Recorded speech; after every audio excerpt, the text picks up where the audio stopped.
अस्मदाचार्यपर्यन्तां वन्दे गुरुपरम्परां वेदव्यासनां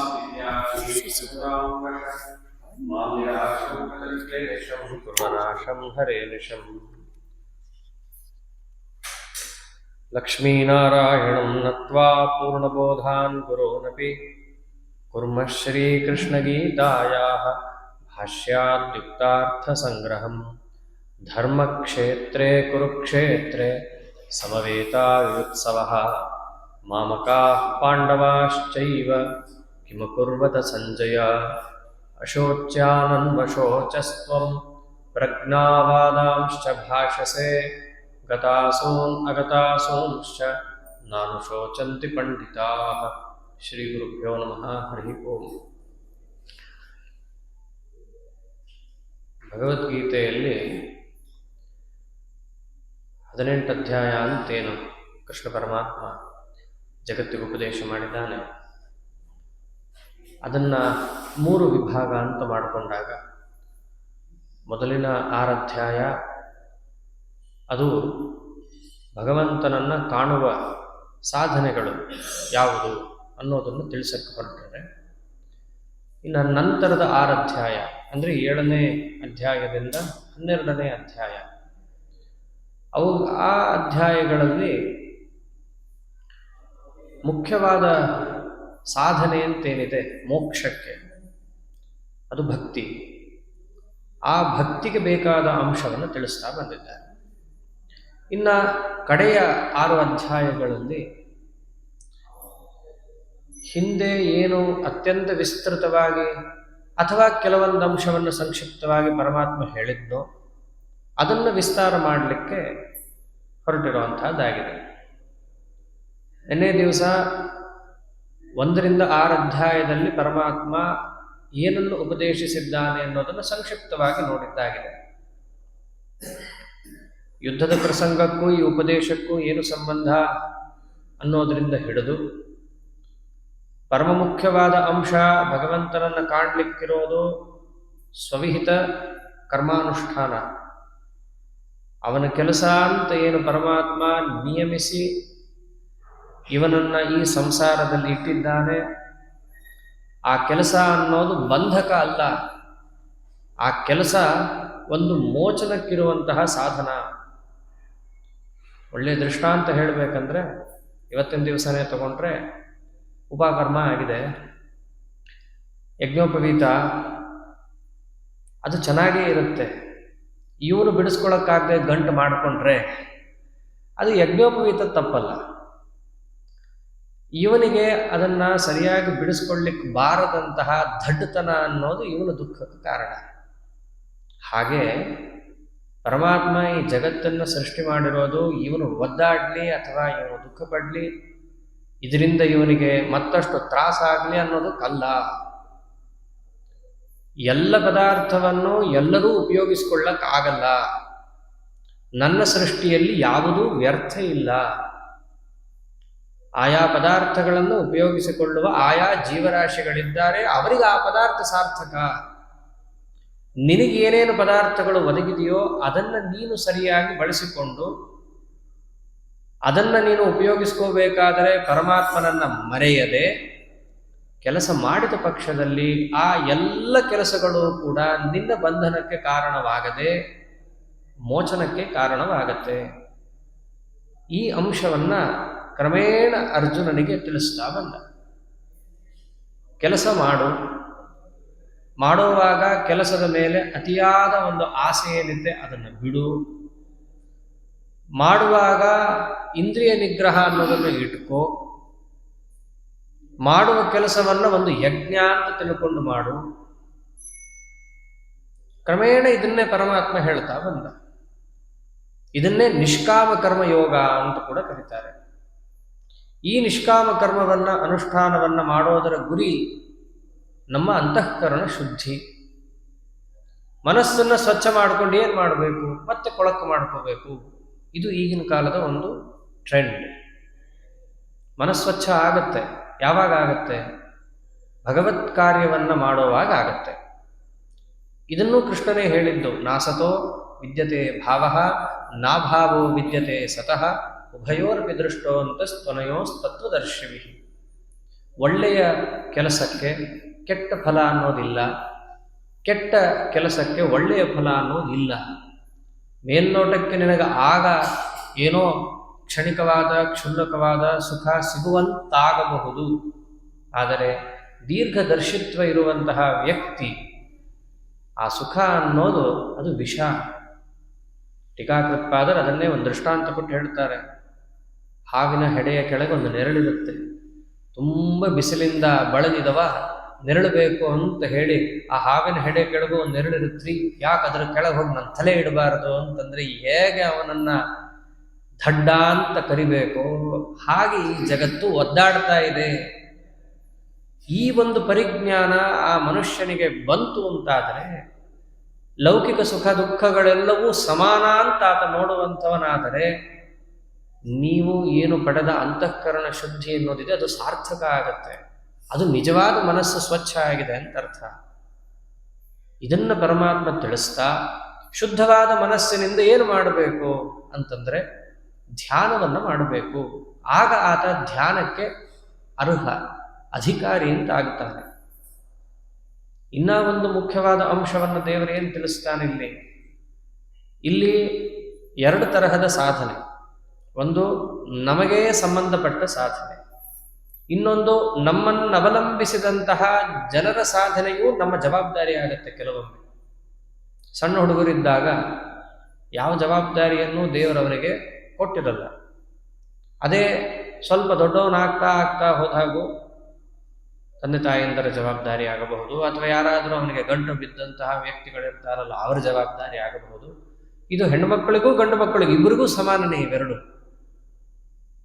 ಅಂತಹ ಜವಾಬ್ದಾರಿಗಳೆಲ್ಲ ಬಂದಾಗ ಈತ ಸಾಧಕ ನಂದಾಯ್ತು ನಾನಾಯ್ತು ಅನ್ನೋದಷ್ಟೇ ಮಾಡದೆ ಹೊರಗಿನ ಪ್ರಪಂಚ ಅಂತೇನಿದೆಯೋ ಅದರ ಕುರಿತಾಗಿಯೂ ಸ್ವಲ್ಪ ಗಮನವನ್ನು ಈತ ಕೊಡಬೇಕಾಗತ್ತೆ.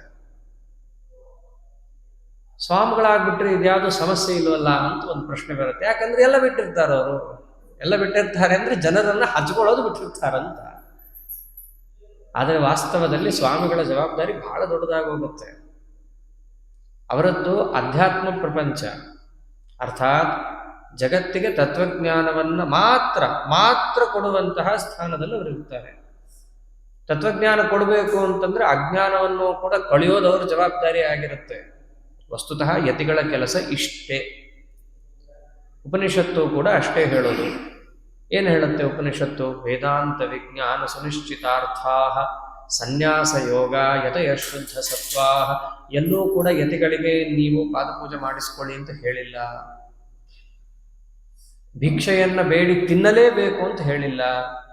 ತಿನ್ನಬೇಕಾದರೆ ಭಿಕ್ಷೆ ಬೇಡಬೇಕು ಅಂತ ಹೇಳಿದೆಯೇ ಹೊರತು ಭಿಕ್ಷೆಯನ್ನ ಬೇಡೋದೇ ವೃತ್ತಿ ಮಾಡ್ಕೋಬೇಕು ಅಂತ ಹೇಳಿಲ್ಲ. ನಿಮ್ದೇನು ಕೆಲಸ? ನಾನು ಪರಮಾತ್ಮನಿಗೋಸ್ಕರ ಇಡೀ ಜಗತ್ತಿನ ಮೇಲೆ ನನ್ನ ಅಭಿಮಾನವನ್ನ ತ್ಯಾಗವನ್ನ ಮಾಡಿದ್ದೇನೆ. ಆ ಭಗವಂತನ ತತ್ವಜ್ಞಾನಕ್ಕಾಗಿಯೇ ಈ ಜನ್ಮವನ್ನು ಮೀಸಲಿಟ್ಟಿದ್ದೇನೆ. ಯಾರಾದರೂ ಬಂದಲ್ಲಿ, ಆ ಬಂದಲ್ಲಿ ಅನ್ನೋದು ಬೋಲ್ಡ್ ಆ್ಯಂಡ್ ಕ್ಯಾಪಿಟಲ್. ಊರಿಗೆಲ್ಲ ಹೋಗಿ ಈತ ಉಪದೇಶ ಮಾಡೋದಲ್ಲ. ಇದನ್ನ ಬ್ರಹ್ಮಸೂತ್ರವೇ ಹೇಳುತ್ತೆ. ಅನಾವಿಷ್ಕುರ್ವನ್ನನ್ವಯಾತ್.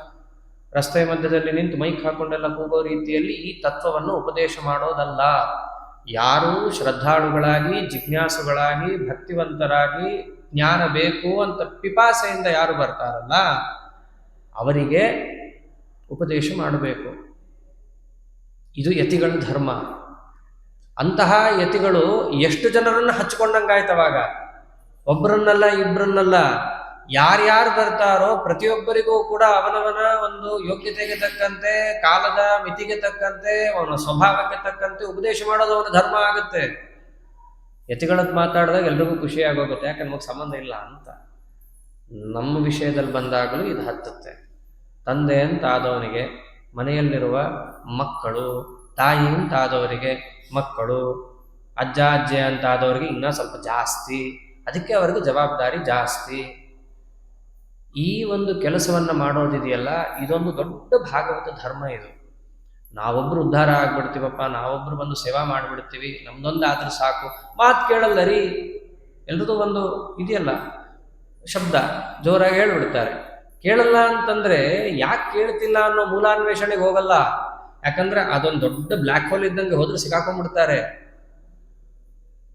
ಇದೆಲ್ಲವನ್ನು ಕೃಷ್ಣ ಹೇಳ್ತಾನೆ. ಇದನ್ನೇ ನಾನಾ ಜನಸ ಶುಶ್ರೂಷಾ ಅಂತ ಯತಿಗಳಿಗೂ ಅನ್ವಯಿಸ್ತಾರೆ. ನಾನಾ ಜನರು ಅಂತಂದ್ರೆ ಹೊರಗಿನ ಎಲ್ಲ ಜನರು ಯಾರ್ಯಾರಿದ್ದಾರೋ ಅವರ ಶುಶ್ರೂಷೆಯನ್ನು ಕೂಡ ನಮ್ಮ ಉಚಿತವಾದ ರೀತಿಯಲ್ಲಿ ಮಾಡತಕ್ಕದ್ದು. ಇದೆಲ್ಲವನ್ನ ಮಾಡಿದವ ಮಾತ್ರ ಧ್ಯಾನ ಮಾಡ್ಲಿಕ್ಕೆ ಅರ್ಹನಾಗ್ತಾನೆ. ಎಲ್ಲ ಕಡೆಯಲ್ಲೂ ಕೂಡ ಆತ ಮನಸ್ಸನ್ನ ಹಾಕಿದರೂ ಅದರಲ್ಲಿ ಮನಸ್ಸು ಇಡದಂತೆ ಪದ್ಮಪತ್ರ ಮಿವಾಂಭಸ, ಪದ್ಮಪತ್ರಕ್ಕೆ ನೀರು ಬಿದ್ದರೂ ಅಂಟದಂತೆ ಹೇಗಿರುತ್ತೋ ಹಾಗೆ ಇರುವಂತೆ ಮನಸ್ಸನ್ನ ಯಾರು ಮಾಡಿಕೊಂಡಿರ್ತಾನಲ್ಲ ಅವನು ಮಾತ್ರ ಧ್ಯಾನವನ್ನು ಮಾಡಲಿಕ್ಕೆ ಅಧಿಕಾರಿ ಆಗ್ತಾನೆ. ಅಪ್ಪಳಿಸ್ತಾ ಇರುತ್ತೆ ನಮ್ಮ ಮನಸ್ಸಿಗೆ ವಿಷಯಗಳು, ಅಷ್ಟಿದ್ದರೂ ಹಚ್ಚಿಕೊಳ್ಳದಂತೆ ಇದ್ದವ ಮಾತ್ರ ನನ್ನನ್ನು ಧ್ಯಾನ ಮಾಡಲಿಕ್ಕೆ ಅಧಿಕಾರಿ ಆಗ್ತಾನೆ. ಹೀಗೆ ಆ ಪರಮಾತ್ಮ ಪುಂಖಾನುಪುಂಖವಾಗಿ ಅಪರೋಕ್ಷ ಜ್ಞಾನದ ಮಾರ್ಗವನ್ನು ತಿಳಿಸಿ, ಆಯಿತು ಇವೆಲ್ಲ ನೀನು ಹೇಳ್ತಿದ್ದೀಯಾ, ನಾ ಮಾಡ್ತಿದ್ದೇನೆ, ಒಂದು ರೀತಿಯಾಗಿ ಯಾಂತ್ರಿಕವಾಗಿ ಈ ಕೆಲಸವನ್ನು ಮಾಡಿ ಮುಗಿಸಿದರೆ ನೀನು ಹೇಳಿದಂತೆ ಫಲ ಸಿಗುತ್ತಾ? ಯಂತ್ರ ಅದೇ ತಾನೇ ಮಾಡೋದು. ಸ್ವಿಚ್ ಹಾಕ್ಬಿಡ್ತೀವಿ, ಎಲ್ಲೆಲ್ಲಿ ಏನೇನು ವೈರ್ ಇದೆ ನೋಡ್ತೀವಿ, ಸರಿಯಾಗಿ ಅದು ಸೇರ್ಕೊಂಡಿತ್ತು ಅಂತಂದ್ರೆ ಒತ್ತ ತಕ್ಷಣ ಅದು ಬರಬೇಕು. ಹಾಗೆ ಈ ಮೋಕ್ಷ ಮಾರ್ಗನೇ ಇಲ್ಲ, ಅತ್ಯಂತ ಮುಖ್ಯವಾದ ಸಾಧನೆ ಇದೆ. ಅದೇನೆ ಅಮಲಾ ಭಕ್ತಿಶ್ಚ ತತ್ಸಾಧನಂ, ನಿರ್ಮಲವಾದಂತಹ ಭಕ್ತಿ. ಅದೊಂದು ಕೂಡಿದಾಗ ಮಾತ್ರ ಮಿಕ್ಕಿದ್ದೆಲ್ಲದಕ್ಕೂ ಕೂಡ ಸಾರ್ಥಕತೆ. ಕರ್ಮಕ್ಕಾಗಲಿ, ತ್ಯಾಗಕ್ಕಾಗಲಿ, ಇಚ್ಛಾದಿಗಳನ್ನು ಬಿಡೋದಾಗಲಿ, ಕಾಮಾದಿಗಳನ್ನು ಬಿಡೋದಾಗಲಿ, ಇವೆಲ್ಲದಕ್ಕೂ ಸಾರ್ಥಕ್ಯ ಭಗವದ್ಭಕ್ತಿ ಇದ್ದಾಗ ಮಾತ್ರ. ಈ ಭಕ್ತಿಯ ಬಗ್ಗೆ ತಿಳಿಸಲಿಕ್ಕೆ ಕೃಷ್ಣ ಪರಮಾತ್ಮ 7ರಿಂದ 12 ಅಧ್ಯಾಯಗಳನ್ನು ಇಟ್ಟದ್ದು. ಅದು ಹೇಗೆ ಅಂತಂದರೆ, ಭಕ್ತಿ ಅಂತಂದರೆ ಅಲ್ಲಿ 2 ಅಂಶ ಇರುತ್ತೆ. ಒಂದು ಹಕ್ಕಿಗೆ 2 ರೆಕ್ಕೆ ಇದ್ದಂಗೆ, ಒಂದು ಜ್ಞಾನ, ಇನ್ನೊಂದು ಸ್ನೇಹ ಅಂತ. ಮನುಷ್ಯನಿಗೆ ಸ್ನೇಹ ಮಾಡುವ ಅಭ್ಯಾಸ ಇದ್ದೇ ಇರುತ್ತೆ. ದೇವರಲ್ಲಿ ಇಲ್ಲದೆ ಇದ್ರೂ ಕೂಡ ವಿಷಯದಲ್ಲಂತೂ ಇದ್ದೇ ಇರುತ್ತೆ. ಹಾಗಾಗಿ ಸ್ನೇಹದ ಉಪದೇಶ ಅನಾವಶ್ಯಕ. ಪ್ರೀತಿ ಮಾಡುವಂಥ ಉಪದೇಶ ಮಾಡೋದಿದೆಯಲ್ಲ, ಇದು ಅತ್ಯಂತ ಹಾಸ್ಯಾಸ್ಪದವಾದ ಉಪದೇಶ. ಉಪದೇಶ ಯಾವುದು ಮಾಡಬೇಕಾಗತ್ತೆ? ಜ್ಞಾನದ ಕುರಿತಾಗಿ ಉಪದೇಶ ಮಾಡಬೇಕಾಗುತ್ತೆ. ಅದಕ್ಕೋಸ್ಕರ ಪರಮಾತ್ಮ ಭಕ್ತಿಯ ಒಂದು ಅಂಗವಾದಂತಹ ತತ್ವಜ್ಞಾನವನ್ನು ಮಾತ್ರ ಇಲ್ಲಿ ಉಪದೇಶವನ್ನು ಮಾಡುತ್ತಾ, ಕಡೆಗೆ 12ನೇ ಅಧ್ಯಾಯದಲ್ಲಿ ಆ ಭಕ್ತಿಯ ಮಹತ್ವವನ್ನು ತಿಳಿಸಿ, ಭಕ್ತಿಯಷ್ಟೇ ಮಾಡಿದ್ರೆ ಸಾಲದು ಅರ್ಜುನ, ಭಕ್ತಿ ಜೊತೆ ಇಷ್ಟು ಇರಬೇಕು ಅಂತ ಅವನೇ ಒತ್ತಿ ಹೇಳ್ತಾನೆ. ಯೋಮದ್ಭಕ್ತ ಸಮಯ ಪ್ರಿಯ ಅಂತ ಮುಂದೆ. ಇದನ್ನೇ ನಿನ್ನೆ ಕೂಡ ಹೇಳಿದ್ದು ಕೃಷ್ಣನೂ ಕೂಡ. ಏನು ಹೇಳಿದ್ದಾನೆ? ವೈರಾಗ್ಯ ಮತ್ತು ಭಕ್ತಿ ಎರಡೂ ಕೂಡ ಉಪದೇಶದಿಂದ ಸಂಪಾದಿಸುವ ವಸ್ತು ಅಲ್ಲ. ಉತ್ಕೃಷ್ಟತ್ವಜ್ಞಾನ ಅಪಕೃಷ್ಟತ್ವಜ್ಞಾನದಿಂದ ತಾನಾಗೇ ಮನಸ್ಸಿನಲ್ಲಿ ಹುಟ್ಟುವ ಒಂದು ಭಾವನೆ.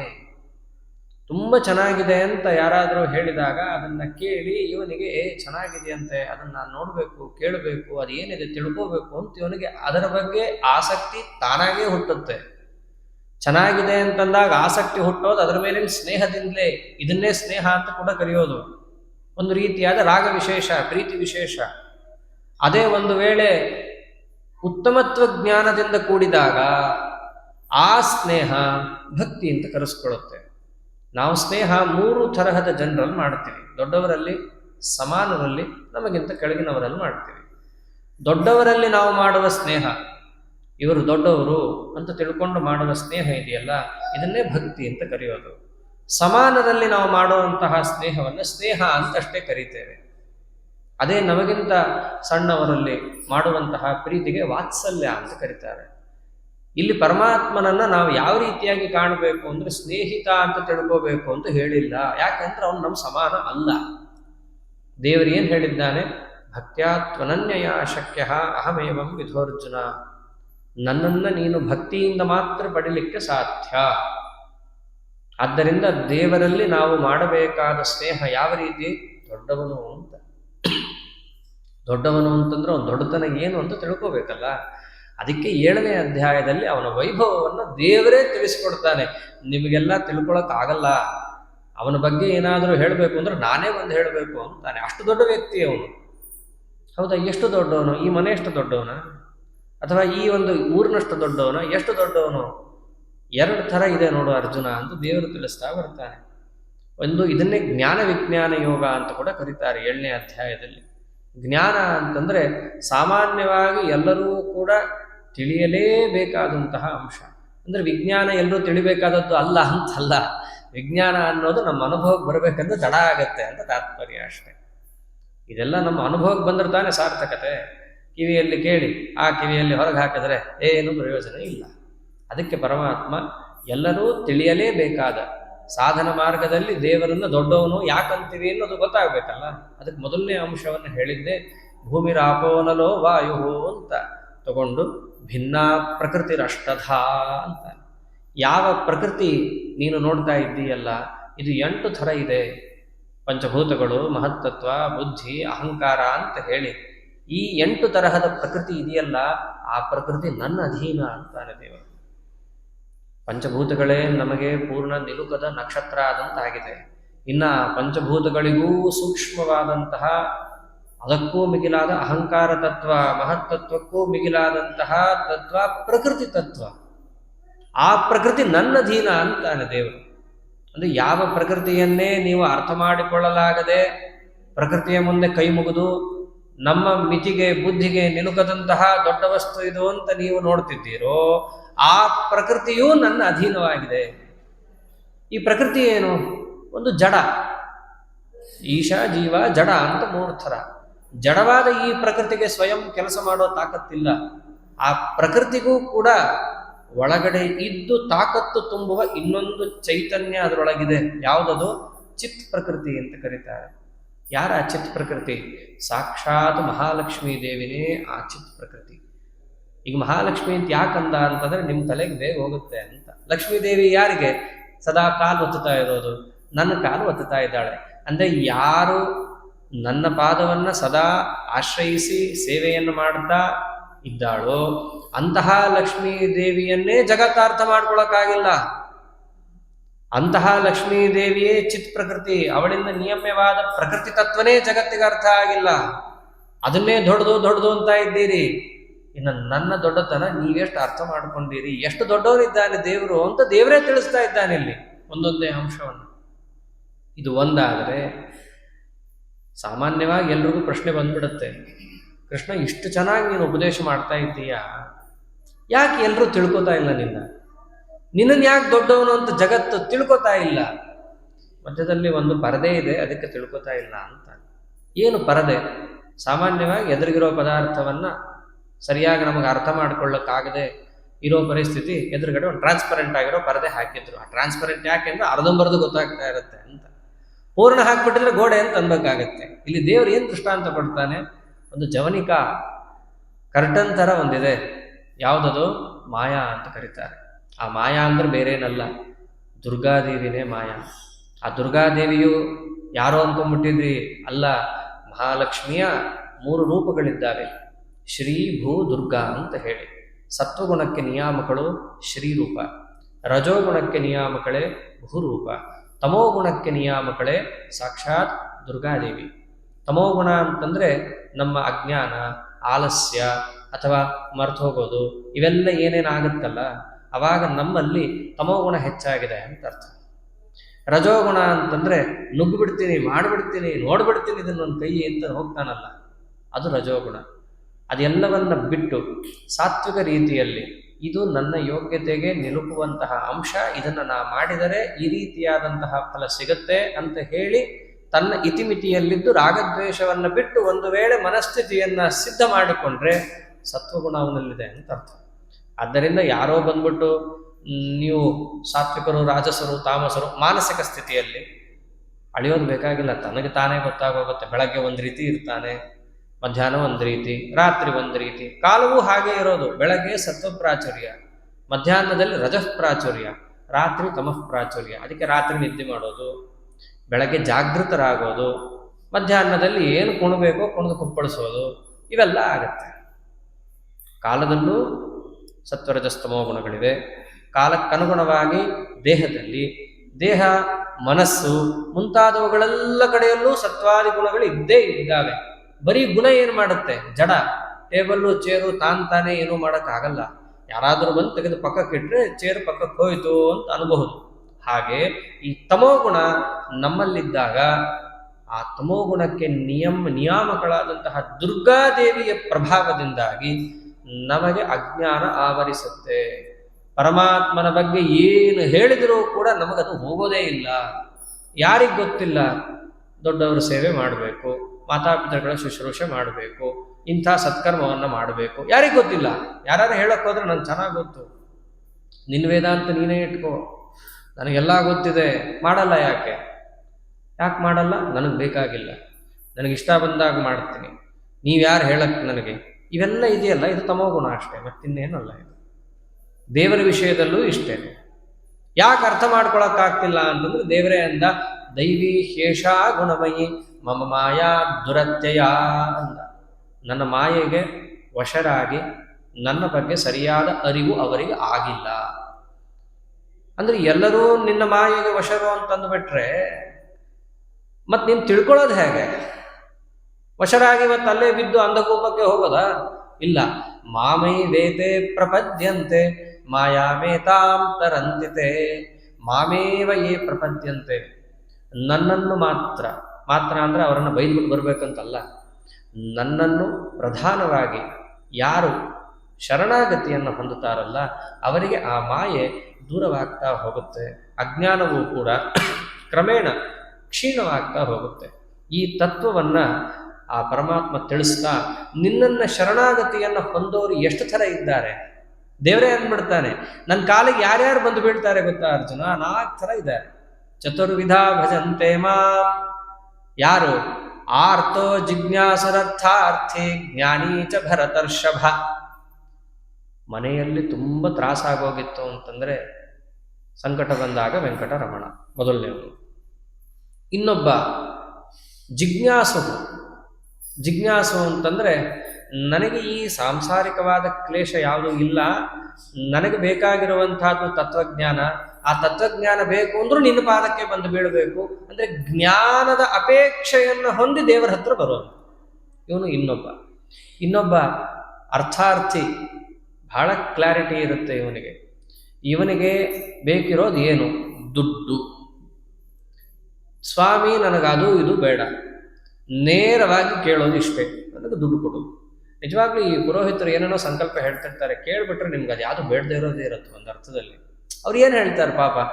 ಜ್ಞಾನಭಕ್ತಿ ವೈರಾಗ್ಯ ಸಿದ್ಧಾರ್ಥಂ ಶ್ರೇಯಸ್ ಕಾಮಾದಿ ಕ್ಷೇಮಸ್ಥೈರ್ಯ ವಿಜಯ ವೀರ ಆರೋಗ್ಯ ಇಷ್ಟೆಲ್ಲ ಹೇಳ್ತಾ ಹೋಗ್ತಾರಲ್ಲ, ಅವ್ರಿಗೆ ಅದು ಯಾವುದು ಬೇಕಾಗಿಲ್ಲ. ನೇರವಾಗಿ ಹೇಳಬೇಕು ಅಂದ್ರೆ ಏನಿರುತ್ತೆ? ಯಥೇಷ್ಟ ಧನ ಸಿದ್ಧಾರ್ಥಂ. ಎಷ್ಟು ದುಡ್ಡು ಇರಬೇಕು, ನನಗೆ ಎಲ್ಲಿ ಖರ್ಚು ಮಾಡಬೇಕು ಅನ್ನೋದು ಗೊತ್ತಾಗಬಾರ್ದು, ಅಷ್ಟು ದುಡ್ಡು ಇರಬೇಕು. ಈ ಸಂಕಲ್ಪ ಹೇಳಿರ್ತಾರ? ಕೇಳಿ ನೋಡ್ರಿ, ಹೇಳಿರಲ್ಲ ಅವರು. ಯಾಕೆಂದ್ರೆ ಹೇಳಬಾರ್ದು ಅಂತಿದೆ, ಅದಕ್ಕೆ ಹೇಳಿರಲ್ಲ. ಅಲ್ಲಿ ಏನು ಹೇಳಬೇಕಂತಿರುತ್ತೆ? ಜ್ಞಾನ ಭಕ್ತಿ ವೈರಾಗ್ಯ ಸಿದ್ಧಾರ್ಥಂ. ಜ್ಞಾನ ಭಕ್ತಿ ವೈರಾಗ್ಯ ಕೊಡಪ್ಪ. ಚಿಕ್ಕ ಮಕ್ಕಳಿಗೂ ಅದೇ ಹೇಳ್ಕೊಡೋದಲ್ಲ, ವಿದ್ಯಾ ಬುದ್ಧಿ ಕೊಡು ಅಂತ ಹೇಳ್ಕೊಡ್ತಾರೆ. ಯಾಕೆ ಹೇಳ್ಕೊಡ್ತಾರೆ? ಕೇಳಬೇಕಾಗಿರೋದು, ಆದ್ದರಿಂದ ಅದನ್ನು ಹೇಳ್ಕೊಡ್ತಾರೆ.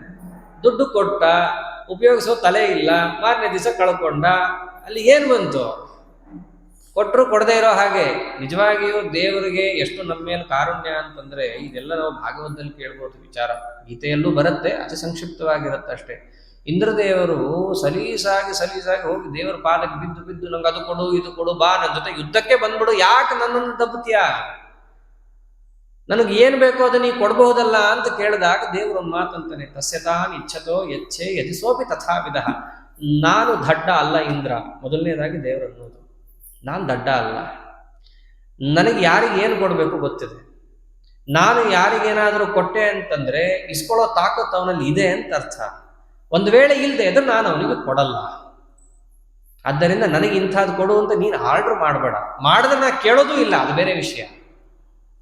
ಆದ್ದರಿಂದ ಭಗವಂತ ಏನಾದರೂ ಕೊಡ್ತಾನೆ ಅಂತಂದರೆ ಅದು ಅವನಿಗೆ ಯೋಗ್ಯತೆಯಲ್ಲಿ ಇರುವಂತಹ ಅಂಶ ಆದ್ದರಿಂದ ಕೊಟ್ಟಿದ್ದಾನಷ್ಟೇ. ಆದ್ದರಿಂದ ಯಾರಿಗಾದರೂ ಅತಿ ಶ್ರೀಮಂತಿಕೆ ಬಂದಾಗ ಹೊಟ್ಟೆ ಉರ್ಕೊಂಡ್ರೆ ಇವನು ಹೊಟ್ಟೆ ಉರಿಬೋದಷ್ಟೇ ಹೊರತು ಅಲ್ಲೇನೂ ವ್ಯತ್ಯಾಸ ಆಗಲ್ಲ. ಫ್ಯಾಕ್ಟೇ. ಇವ್ರಿಗೆ ಹೊಟ್ಟೆ ಉರಿಯೋದೊಂದು ಎಕ್ಸ್ಟ್ರಾ ಆಯ್ತು ಅಷ್ಟೇ, ಬಿಟ್ಟರೆ ಮತ್ತಿನ್ನೇನೂ ಆಗಲಿಲ್ಲ. ಭಗವಂತ ಇದೆಲ್ಲ ತಿಳಿಸ್ತಾ ಬರ್ತಾನೆ. ನಿಜವಾಗಿಯೂ ಕೇಳಬೇಕಾಗಿರೋ ಅಂಶ ಏನಿದೆ ದೇವರ ಹತ್ರ ಅಂತಂದ್ರೆ ದುಡ್ಡಲ್ಲ. ಆದರೆ ಕೆಲವು ಭಕ್ತರು ದೇವರ ಹತ್ರ ಬರೋದು ಯಾಕೆ? ಅರ್ಥಾರ್ಥಿ, ನೇರವಾಗಿ ದುಡ್ಡಿಗೋಸ್ಕರ ಬರ್ತಾರೆ. ಅದರಲ್ಲಿ ತಾರತಮ್ಯ ಇದೆ. ದುಡ್ಡಿಗೋಸ್ಕರ ಬರೋನು ಹೋಪ್ಲೆಸ್, ಅವನು ಯಾತಕ್ಕೂ ಬೇಡ. ಬರ್ತಾರೆ ಅಂಥವ್ರು, ಹೌದ್ರಿ ಕಷ್ಟ ಬಂದಿರುತ್ತೆ, ಎಲ್ಲ ಹೋಗ್ಬೇಕು, ಮತ್ತೆ ಅಲ್ಲೇ ಹೋಗ್ಬೇಕಲ್ಲ. ಹಾಡಿದರೆ ಎನ್ನೊಡೆಯನ ಹಾಡುವೆ, ಬೇಡಿದರೆ ಎನ್ನೊಡೆಯನ ಬೇಡುವೆ ಹೇಳಿದ್ದಾನಲ್ಲೇ. ಒಂದು ವೇಳೆ ಅಂತಹ ಪ್ರಸಂಗ ಬಂದ್ರೆ ಯಾರಲ್ಲಿ ಬೇಡಬೇಕು? ಅವನಲ್ಲಿ ಬೇಡಿದರೆ. ದಾಸರಾಯರು ಚೆನ್ನಾಗಿ ಹೇಳಿದ್ದಾರೆ, ಬೇಡ ಬೇಡ, ಅಂಥ ಪ್ರಸಂಗ ನಿಂಗೆ ಬಂದರೆ ಬೇಡಿದರೆ ಎನ್ನೊಡೆಯನ ಬೇಡುವೆ. ಪುರಂದಾಸರು ಯಾರಿಗೂ ಕೂಡ ಕೈ ಒಡ್ಡವರಲ್ಲ, ಬೇಡಿದರೆ ಎನ್ನೊಡೆಯನ ಬೇಡುವೆ ಅಂತಿದ್ದವರು. ಹೀಗೆ ತತ್ವಜ್ಞಾನಿಗಳು ಕೂಡ ಇದ್ದವರು. ಅಂಥದ್ದು ದುಡ್ಡು ಯಾರು ಮೊದಲು ಬೇಡ್ತಾನಲ್ಲ ಅವನು ಕೆಳಗೆ, ಅವನಿಗಿಂತ ಮೇಲೆ ಯಾರು ಆರ್ತಃ ದುಃಖಿಯಾಗಿ ಬಂದಿರ್ತಾನೆ, ಅವನಿಗೆ ಏನು ಬೇಡ, ನನ್ನ ಕಷ್ಟ ಹೋದ್ರೂ ಸಾಕು ಅಷ್ಟೇ. ಅದಕ್ಕಿಂತಲೂ ಯಾರು ಹೆಚ್ಚು ಅಂದರೆ ಜಿಜ್ಞಾಸರು. ನಂಗೆ ಕಷ್ಟ ಇದ್ದರೆ ಇರುತ್ತೆ, ಏನು ಮಾಡೋಕ್ಕಾಗತ್ತೆ. ಸುಖಮೈಂದ್ರಿಯ ಕಂಬಾಲ ಯಥಾ ದುಃಖ ಮಯತ್ನತಃ. ನಾವು ತಾಯಿ ಗರ್ಭದಿಂದ ಹೊರಗೆ ಬರಬೇಕಾದ್ರೆ, ಅಷ್ಟೇ ಯಾಕೆ ತಾಯಿ ಗರ್ಭದಲ್ಲಿರಬೇಕಾದ್ರೆ ದೇವರು ಇಂತಿಷ್ಟು ಅಂತ ಬರೆದು ಕಳಸಿ ಆಗೋಗಿರುತ್ತೆ. ವೈಷಯಿಕ ದುಃಖ, ವೈಷಯಿಕ ಸುಖ ಎರಡೂ ಕೂಡ ಇವನಿಗೆ ಇಂತಿಷ್ಟು ಅಂತ ನಿರ್ಣಯ ಆಗೋಗಿರುತ್ತೆ. ಇದನ್ನು ಹೇಳಿದವರು ಪ್ರಹ್ಲಾದರಾಜರೇ. ಯಾರಾದರೂ ಕೂಡ ದುಃಖ ಬರಲಿ ಅಂತ ಪ್ರಯತ್ನ ಮಾಡ್ತಾರಾ? ಇಲ್ಲ, ಬೇಡ ಅಂತ ಬಂದು ವಕ್ರಿಸ್ಕೊಳ್ಳುತ್ತದೆ. ಯಾಕೆ ಬಂತು? ಬರಬೇಕು ಅಂತಿದ್ದು ಬಂತು. ಹೇಗೋ ಯಥಾ ದುಃಖ ಮಯತ್ನತ ಸುಖಮೈಂದ್ರಿಯ ಕಂಬಾಲ. ಐಂದ್ರಿಕ ಸುಖವೂ ಕೂಡ ಹಾಗೇನೆ ಅಂತಾರೆ. ಇದೆಲ್ಲ ಬಹಳ ದೊಡ್ಡ ದೊಡ್ಡ ಮಾತು. ಒಮ್ಮೆಲೆ ಬಾ ಅಂದ್ರೆ ಬರಲ್ಲ ಇವೆಲ್ಲ. ಅವರಷ್ಟು ಸಾಧನೆ ಮಾಡಿ ಭಗವಂತನನ್ನು ಕಂಡವರಾದ್ದರಿಂದ ಅವ್ರು ಸಲೀಸಾಗಿ ಹೇಳ್ತಾರೆ, ನಾವು ಅವ್ರ ಮಾರ್ಗದಲ್ಲಿ ನಡೆಯೋ ಪ್ರಯತ್ನ ಮಾಡಬೇಕಾಗಿದೆ ಅಷ್ಟೇ. ಆದ್ದರಿಂದ ಒಂದು ವೇಳೆ ದೇವರಲ್ಲಿ ಏನನ್ನ ಅಪೇಕ್ಷೆ ಪಟ್ಟು ಹೋದರೆ ದೇವರು ಪರವಾಗಿಲ್ಲ ಅಂತಾನೆ. ಜಿಜ್ಞಾಸುಹು, ಜ್ಞಾನದ ಅಪೇಕ್ಷೆ ಇಟ್ಕೊಂಡು ಹೋದಾಗ ಅವನು ಅಡ್ಡಿ ಇಲ್ಲ ಅಂತ ಆಗ್ತಾನೆ. ಆದರೆ ಇವನಿಗಿಂತ ಹೆಚ್ಚು ಯಾರು ಗೊತ್ತೇನು? ನನ್ನನ್ನು ಶರಣಾಗತನಾಗೋನು ಜ್ಞಾನೀಚ ಭರತರ್ಷಭ. ತತ್ವಜ್ಞಾನವನ್ನು ಪಡೆದವ, ನನ್ನನ್ನು ಕಂಡ ಅಪರೋಕ್ಷ ಜ್ಞಾನಿ ಇದ್ದಾನಲ್ಲ, ಅವನೂ ಕೂಡ ನನ್ನ ಹತ್ರನೇ ಬರ್ತಾನೆ, ಅವನು ನನ್ನ ಸೇವೆಯನ್ನೇ ಮಾಡ್ತಾನೆ. ಯಾಕೆ ಮಾಡ್ತಾನೆ ಗೊತ್ತೇನು? ನಾ ಏನೋ ಕೊಟ್ಬಿಡ್ತೀನಿ, ಮೋಕ್ಷ ಕೊಡ್ತೀನಿ ಅಂತ ಮಾಡಲ್ಲ. ಅವನು ಮಾಡೋದು ಕೇವಲ ನನ್ನ ಪ್ರೀತಿಗಾಗಿ. ಅವನಿಗೆ ಬೇಕು, ಅವನು ಮಾಡ್ತಾನಷ್ಟೆ. ಮುಖ್ಯಪ್ರಾಣದೇವರು ಪರಮಾತ್ಮನ ಸೇವೆಯನ್ನು ಮಾಡಬೇಕಾದ್ರೆ, ನಿನಗೆ ಮೋಕ್ಷ ಕೊಡ್ತೀನಿ ಹನುಮಾನ್, ತಗೋತ್ಯಾ? ನಂಗೆ ಬೇಡ, ನೀನು ಸಾಕು ಅಂದ್ಬಿಡ್ತಾರೆ. ಅಂದರೆ ಒಂದು ವೇಳೆ ದೇವರು ಮೋಕ್ಷ ಕೊಡ್ತೀನಿ ಅಂತಂದಾಗ ಇವನು ಹೂ ಅಂತಂದ್ರೆ ದೇವರಿಗಿಂತ ಮೋಕ್ಷ ಹೆಚ್ಚು ಅಂತ ಆಗೋಗುತ್ತಲ್ಲ. ನನಗೆ ದೇವರೇ ಸಿಕ್ಕಾಗ ಮೋಕ್ಷ ಯಾಕೆ ಬೇಕು? ಅಂದ್ರೆ ಅವರಿಗೆ ಮೋಕ್ಷ ಮತ್ತೆ ದೇವರು ಇವೆರಡನ್ನ ತಕ್ಕಡಿಯಲ್ಲಿಟ್ರೆ ಅವರಿಗೆ ಯಾವುದು ಮುಖ್ಯ ಆಗತ್ತೆ? ದೇವರೇ ಮುಖ್ಯ ನನಗೆ ಅಂತ ಅಷ್ಟು ದೊಡ್ಡ ಸಾಧನೆಯನ್ನು ಮಾಡುವ ಜ್ಞಾನಿಗಳು ಅವರು ನನ್ನನ್ನೇ ಸೇವೆಯನ್ನು ಮಾಡ್ತಾರೆ. ಈ 4 ತರಹದ ಭಕ್ತರಲ್ಲಿ ದೇವರಂದಿದ್ದೇನು? ಜ್ಞಾನಿ ಪ್ರಿಯತಮೋ ಮತಃ. ನನಗೆ ಅತ್ಯಂತ ಪ್ರಿಯತಮ ಯಾರು ಅಂದರೆ ಜ್ಞಾನಿ. ಅಂದ್ರೆ ಉಳಿದ 3 ಜನರನ್ನು ಬೈದುಬಿಟ್ನ ದೇವರು ಅಂತಂದ್ರೆ ಇಲ್ಲ. ಉದಾರ ಸರ್ವ ಏವೈತೆ, ನನ್ನ ಕಾಲಿಗೆ ಬಿದ್ದವರು, ನನ್ನ ಶರಣಾಗತಿಯನ್ನ ಇವರು ಹೊಂದಿದವರಾದ್ದರಿಂದ ಎಲ್ಲರೂ ಕೂಡ ಶ್ರೇಷ್ಠನೇ. ಆದರೆ ಇರೋವರಲ್ಲಿ ಯಾರು ನನಗೆ ಅತ್ಯಂತ ಪ್ರಿಯರು ಅಂತ ನೋಡೋದಾದರೆ ಜ್ಞಾನಿ ತ್ವಾತ್ಮೈವ ಮೇಮತಂ, ಜ್ಞಾನಿ ಪ್ರಿಯತಮೋ ಮತಃ. ಅಪರೋಕ್ಷ ಜ್ಞಾನಿ ಇದ್ದಾನಲ್ಲ ಅವನು ನನಗಿಷ್ಟ. ಯಾಕೆಂದ್ರೆ ನನ್ನ ಸರಿಯಾಗಿ ಅರ್ಥ ಮಾಡ್ಕೊಂಡಿದ್ದಾನೋ. ನನ್ನ ಹತ್ರ ಬಂದು ನನ್ನಂತಹ ಉತ್ತಮವಾದ ವಸ್ತು ಎದುರಿಗಿದ್ದಾಗಲೂ ಕೂಡ ನನ್ನನ್ನು ಹೊರತುಪಡಿಸಿ ಆ ವಸ್ತು ಬೇಕು, ಈ ವಸ್ತು ಬೇಕು ಅಂತ ಕೇಳ್ದ ಅಂತಂದ್ರೆ ನನ್ನನ್ನು ಅರ್ಥ ಮಾಡ್ಕೊಂಡಿಲ್ಲ ಅಂತ ಅರ್ಥ. ನನ್ನನ್ನು ಅರ್ಥ ಮಾಡಿಕೊಂಡು ನನ್ನ ಬಿಟ್ಟು ಇನ್ನೊಂದನ್ನು ಕೇಳಕ್ಕೆ ಹೋಗಲ್ಲ. ಒಂದು ಬಾರಿಯೂ ಪ್ರಹ್ಲಾದರಾಜರು ನರಸಿಂಹದೇವರು ಎದುರಿಗಿದ್ದಾಗ ಅಥವಾ ಎದುರಿಗೆ ಬೇರೆಯವರಿಗೆ ಕಾಣದೇ ಇದ್ದಾಗ ನನ್ನ ರಕ್ಷಣೆ ಮಾಡೋದು ಒಂದ್ಸರ್ತಿ ಕೇಳಿಲ್ಲ ಅವರು. ಭಾಗವತದಲ್ಲಿ ಎಲ್ಲಿ ಬೇಕಾದ್ರೆ ಜಾಲಾಡಿ ನೋಡ್ಬಹುದು. ಅವರ ಅಪ್ಪ ಕೊಡಬಾರದ ಎಲ್ಲಾ ಕಷ್ಟಗಳನ್ನು ಕೊಟ್ಟಾಗಲೂ ಒಮ್ಮೆ ಆದರೂ ಕೂಡ ಅವರು ಇಷ್ಟು ಕೂಗ್ಕೋತಾ ಇದ್ದೀನಿ, ಬಡ್ಕೋತಾ ಇದ್ದೀನಿ, ಬಂದು ಕಾಪಾಡಬಾರದು ಅಂತ ಒಂದ್ಸರ್ತಿ ಅನ್ಬೇಕು? ಒಂದು ಸರ್ತಿ ಅನ್ನಿಲ್ಲ. ಯಾಕೆ ಗೊತ್ತು, ನನ್ನ ಕೆಲಸ ನಾ ಮಾಡ್ತಾ ಹೋಗ್ತೀನಿ, ಅವನ ಕೆಲಸ ಅವ್ನು ಮಾಡ್ತಾ ಹೋಗ್ತಾನೆ. ಸುಮ್ಮನೆ ಅವನ ಕೆಲಸ ಮಾಡು ನಾನು ಯಾಕೆ ಹೇಳಬೇಕು? ನಮ್ಮ ಕೆಲಸ ನಾವು ಮಾಡ್ತಾ ಹೋಗೋಣ. ಕರ್ಮಯೋಗವನ್ನ ನಿಜವಾಗಿಯೂ ಚೆನ್ನಾಗಿ ಆಚರಣೆ ಮಾಡಿದವರು ಅಂತಂದ್ರೆ ಪ್ರಹ್ಲಾದರಾಜರೇ ಅಲ್ಲಿ. ಹೀಗೆ ಆ 4 ತರಹದವರು ನನ್ನ ಸೇವೆಯನ್ನು ಮಾಡ್ತಾರಪ್ಪ. ಸೇವೆಯನ್ನು ಮಾಡಿದಾಗ ಒಂದು ವೇಳೆ ಜ್ಞಾನಿ ಅಪರೋಕ್ಷ ಜ್ಞಾನಿ ಆಗಬೇಕು ಅಂತ ಎಲ್ರಿಗೂ ಬಯಕೆ ಇರುತ್ತೆ. ಆ ಜಿಜ್ಞಾಸೆ ಇದ್ದಾಗ ಅಷ್ಟು ಮನಸ್ಸು ಒಮ್ಮೆಲೆಗೆ ನೀವು ಎಲ್ಲವನ್ನು ಬಿಟ್ಟು ನಿಷ್ಕಾಮವಾಗಿ ಕೆಲಸ ಮಾಡು ಅಂದ್ರೆ ಮಾಡೋಕ್ಕಾಗಲ್ಲ. ಯಾಕಂದ್ರೆ ಮನಸ್ಸು ಅಷ್ಟಿಂದ ದೃಢ ಆಗಿರಲ್ಲ. ಅದಕ್ಕೆ ದೇವರೇ ಅಂದ, ಒಂದು ವೇಳೆ ಕೇಳೋದಾದರೆ ಏನನ್ನ ಕೇಳ್ರಿ? ಮೋಕ್ಷಾರ್ಥಂ ಅಂತ ಕೇಳ್ರಿ. ಮೋಕ್ಷಕ್ಕೋಸ್ಕರ ನಾನು ಈ ಕೆಲಸವನ್ನು ಮಾಡ್ತಿದ್ದೇನೆ, ಬಯಕೆಯೇ ಇರಬಾರ್ದು. ಅದು ಸಾಧ್ಯ ಇಲ್ಲ. ಆ ಮನಸ್ಸಿಗೆ ಆ ದಡ್ಡು ಬಿದ್ದು ಹೋಗಿದೆ. ಏನೋ ಒಂದು ಆಸೆ ಇಟ್ಕೊಳ್ಳೇಬೇಕು ಅಂತ. ಆಸೆನೇ ಇಟ್ಕೊಳ್ಳೋದಾದರೆ ಯಾವುದ್ರದ್ದು ಇಟ್ಕೋ? ಮೋಕ್ಷದ ಆಸೆಯನ್ನು ಇಟ್ಕೊಳ್ಳೋದಾದರೆ ಅದನ್ನು ದೇವರು ಒತ್ತಿ ಹೇಳ್ದ. ಮೋಕ್ಷದ ಅಪೇಕ್ಷೆ ಇಟ್ಟುಕೊಂಡು ಯಾರು ಸೇವೆಯನ್ನು ಮಾಡ್ತಾರಲ್ಲ ಅವರಿಗೆ ಎಲ್ಲ ತಿಳಿಯುತ್ತೆ, ಅವರಿಗೆ ತತ್ವಜ್ಞಾನ ಸಿಗುತ್ತೆ. ಅಧ್ಯಾತ್ಮ ಅಂದ್ರೆ ಗೊತ್ತಾಗುತ್ತೆ, ಅಧಿಯಜ್ಞ ಅಂದ್ರೆ ಏನು ಗೊತ್ತಾಗುತ್ತೆ. ಅಷ್ಟೇ ಅಲ್ಲ, ಪ್ರಯಾಣ ಕಾಲದಲ್ಲಿ ನನ್ನನ್ನು ನೆನೆಸ್ಕೋಬೇಕು ಅರ್ಜುನ ಅಂತಂತಾನೆ ದೇವರು. ಪ್ರಯಾಣ ಕಾಲ ಅಂದ್ರೆ ಊರಿಗೆ ಹೋಗೋ ಟೈಮ್ ಅಲ್ಲ. ಒಂದು ರೀತಿ ಊರಿಗೆ ಹೋಗೋ ಟೈಮೇ ಬಿಡ್ರಿ. ಈ ಶರೀರ ಬಿಟ್ಟು ಇನ್ನೊಂದು ಶರೀರಕ್ಕೆ ಹೋಗೋ ಟೈಮ್ ಅದು. ಆ ಪ್ರಯಾಣ ಕಾಲದಲ್ಲಿ ನನ್ನ ನೆನೆಸ್ಕೋಬೇಕು ಅಂತಾನೆ ದೇವರು. ಕಷ್ಟ. ಪ್ರಯಾಣ ಕಾಲದಲ್ಲಿ ಸುತರಾಂ ಬರಲ್ಲ. ಆ ಸಮಯದಲ್ಲಿ ನನ್ನನ್ನು ನೆನೆಸ್ಕೊಳ್ಳೋದು ಅಂತಿದೆಯಲ್ಲ, ಅದು ಕೇವಲ ನನ್ನ ಪ್ರಸಾದದಿಂದ ಮಾತ್ರ ಬದುಕುವಂತಹ ಸೌಭಾಗ್ಯ ಅದು. ಹೌದು, ಅನೇಕ ಪ್ರಶ್ನೆಗಳನ್ನು ಮಧ್ಯ ಅರ್ಜುನ ಮಾಡ್ತಾನೆ. ಅಧ್ಯಾತ್ಮ ಅಂದ್ರೇನು, ಅಧಿದೈವ ಅಂದ್ರೇನು, ಅಕ್ಷರ ಅಂದ್ರೇನು, ಇವೆಲ್ಲವನ್ನ ಕೇಳಿ ಮುಖ್ಯವಾಗಿ ಎಲ್ಲವೂ ಇದ್ದರೂ ಕೂಡ ಅಂತ್ಯಕಾಲದಲ್ಲಿ ನಿನ್ನ ಸ್ಮರಣೆಯನ್ನ ಯಾಕೆ ಮಾಡಬೇಕು ಅಂತ ದೇವರೇ ಹೇಳ್ತಾನೆ. ಎಂ ವಾಪಿ ಸ್ಮರನ್ ಭಾವಂ ತ್ಯಜತ್ಯಂತೆ ಕಲೇವರಂ ತಂ ತಮೇವೇತಿ ಕೌಂತೇಯ ಸದಾ ತದ್ಭಾವ ಭಾವಿತಃ. ಇಷ್ಟೇ ರಹಸ್ಯ ಇದೆ ಅರ್ಜುನ. ಅಂತ್ಯಕಾಲದಲ್ಲಿ ನೀನು ಯಾರ ಸ್ಮರಣೆಯನ್ನು ಮಾಡುತ್ತೀಯೋ ಮುಂದಿನ ಜನ್ಮ ನಿನಗೆ ಅದು ಒಂದು ಫಿಕ್ಸ್. ನೀನು ಜಿಂಕೆಯನ್ನು ನೆನೆಸ್ಕೊಂಡು ಬಿಟ್ರೆ ಮುಂದಿನ ಜನ್ಮ ಜಿಂಕೆ ಆಗ್ತೀಯ, ಸೊಳ್ಳೆಯನ್ನು ನೆನೆಸ್ಕೊಂಡು ಬಿಟ್ರೆ ಸೊಳ್ಳೆ ಆಗ್ತೀಯ.